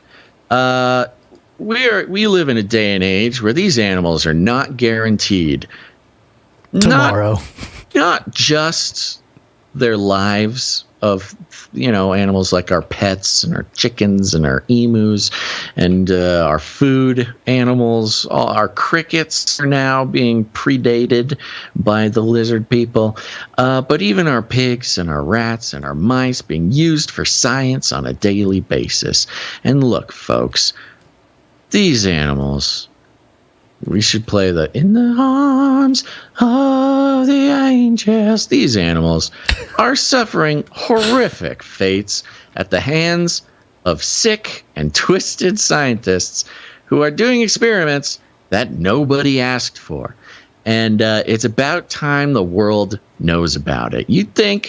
How many people you think are learning about the sick and twisted life of the pigs and the mice, being discovered for them, again, not asking for it, but being forced into a life where they discover that they can breathe out of holes that they never thought imaginable. Well, the world needs to hear about this, folks. So go on. For once in our lives, we can make a pact, a treaty with PETA. With PETA, the people, every Tangerine Association. What in the world does PETA stand for? Ethical Treatment of Animals, I think is what it is. Yes. We can agree. Look, we don't agree with a lot of things that PETA's doing. They're on a whole nother level, okay? Look, the way we think PETA's crazy, there are people who think that we are that crazy, just in a different crazy way. So once in a while, we got to team up with the crazies, and we got to stop the madness. And you know what? Look, we don't even need to operationalize this with Canarians. We just need somebody to get a hold of PETA, arrange a conversation in a neutral public space where we can tell them what's going on. Look, maybe a few PETA people might actually get into the show, but those crazy little hippie crunchy warriors will go and handcuff themselves to these pigs. So if Dr. Takibi wants to run his sick experiments, he's gonna have to do it on people in PETA. That's all I'm saying. Those people in PETA, they know how to make a sacrifice. They will sneak into the lab dressed as pigs and set the pigs free and take their place for the sake of those animals. And you know what? I'm okay with it. That is a sacrifice I am willing to make. So go ahead. We can give them the credit for it, but we will have them plug us when they are dressed as a pig. They're being waterboarded by a strange Japanese scientist, and the reporter is sticking a microphone in their face, asking them what it's like to breathe out of a hole we weren't meant to breathe out of. And contractually, we will make sure that they mention Canary Cry News Talk. And that's how we'll do it, folks. That's how we'll finally beat Adam Carolla. And Joel Osteen. And Joel Osteen. You don't have to do it that way. That's just one way you could do it. You can do it any way you like. But if you need any more instructions, just know we like to call it rattling cages. And all you got to do is walk right up to them, grab them by the cage, and then you shake it. The end of the world occurred pretty much as we had predicted. I want to shake things up, stir up some controversy, rattle a few cages. Hey, stop that! You'll never silence me. I'm the last angry man, a crusader for the little guy. Leave the bird alone. Never. Rattle a few cages. Rattle a few cages. The human race will have every opportunity to improve. And if they don't? Ask Noah. Just need to give props to Gabrielle in the chat here, who points out something I cannot believe we missed, which is if they are figuring out that we can breathe from our behinds, we should have known that already, because we sure know a lot of people who can talk from their behinds. Oh, thank you very much. Wow. Thank you very much. Thank you. All right, Gons, any last words? I don't know if I can top that little thing there, but yeah, I don't know. I had some other things to say, but I really don't think they will. You can redeem the filth of the end of this episode. body is a temple. There we go. Take care of it, folks. Don't let them make you breathe out of places. Keep your head above water, folks. That's the lesson for today. And thanks for listening to this episode of Canary Cry News Talk. Make sure to tune in next time. But until then, think outside the cage. And rattling cages, way easier than experiments.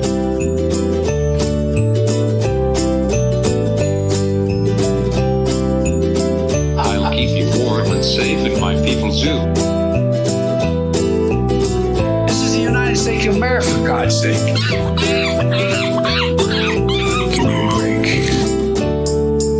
Remember, reality is an illusion. The universe is a hologram. Buy gold. Buy! You little rascal.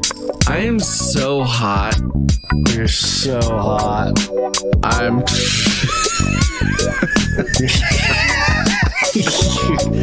God. I am so hot. So hot.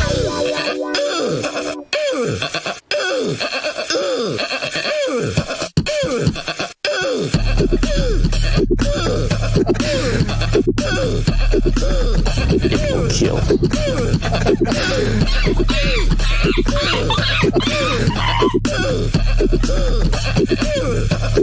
We're all gonna die. Fun fact, I believe it was, I love the Great Reset. Another fun fact. We're all gonna die. Fun fact. This is the United States of America, for God's sake. Another fun fact. It will kill. Brings me back to my Screamo days.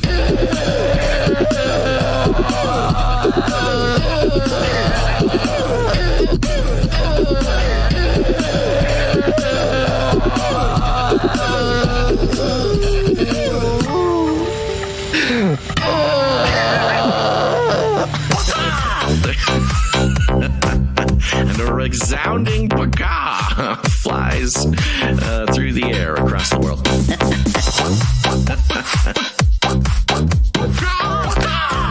Why are you screaming like a wild bird? Rattle their cage. They have a lot of people screaming randomly. Why don't you shout? It'll be their call out. They have a lot of people screaming randomly. Go ahead and... Why don't you shout?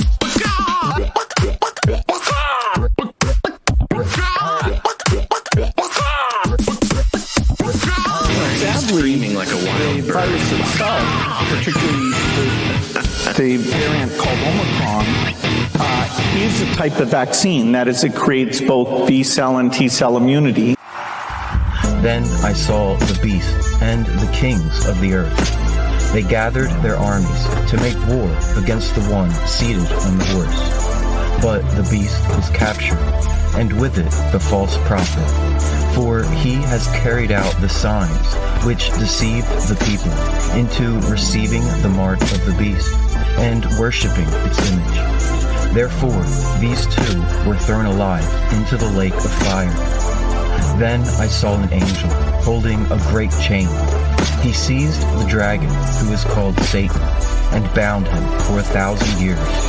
He was thrown into the bottomless pit, and it was sealed over him, so that he might not deceive the nations any longer, until the 1,000 years were ended. Then I saw the souls of those who had been killed for the testimony of Christ, and for the word of God. And I saw those who had not worshipped the beast or its image, and had not received its mark. They rose to life and reigned with Christ for 1,000 years. The rest of the dead did not rise until the 1,000 years were ended. This is the first resurrection. Blessed and holy is the one who shares in the first resurrection. The second death will have no power over them. They will be priests of God and of Christ, and they will reign with him for 1,000 years. When the 1,000 years are ended, Satan will be released from his prison. He will come out to deceive the nations that are at the ends of the earth. He will gather them for the final assault, and their numbers will be as the sand of the sea. They marched across the earth and surrounded the camp of the saints. But fire came down from heaven and consumed them, and the devil who deceived them was thrown into the lake of fire, where the beast and the false prophet were, and there they will be tormented forever. Then, behold, a great white throne, and the one who was upon it made the earth and the sky vanish from his presence. He threw death and Hades into the lake of fire, and anyone whose name was not found in the book of life, he too was thrown into the lake of fire. Then I saw a new heaven and a new earth, for the old had passed away. I saw the new Jerusalem coming down out of heaven from God, and a loud voice called from the throne and said, Behold, the dwelling place of God is with man. They will be his people, and God himself will be with them. He will wipe away every tear from their eyes. Death shall be no more, neither shall there be mourning, nor pain, for all former things have passed away. And behold, I am making all things new. I am the Alpha and the Omega, the beginning and the end. To the thirsty I will give the water of life without payment. The one who conquers will have this heritage. I will be his God, and he will be my son. But as for the cowardly and the faithless, as for murderers and sorcerers, their portion will be in the lake that burns with fire and sulfur, which is the second death.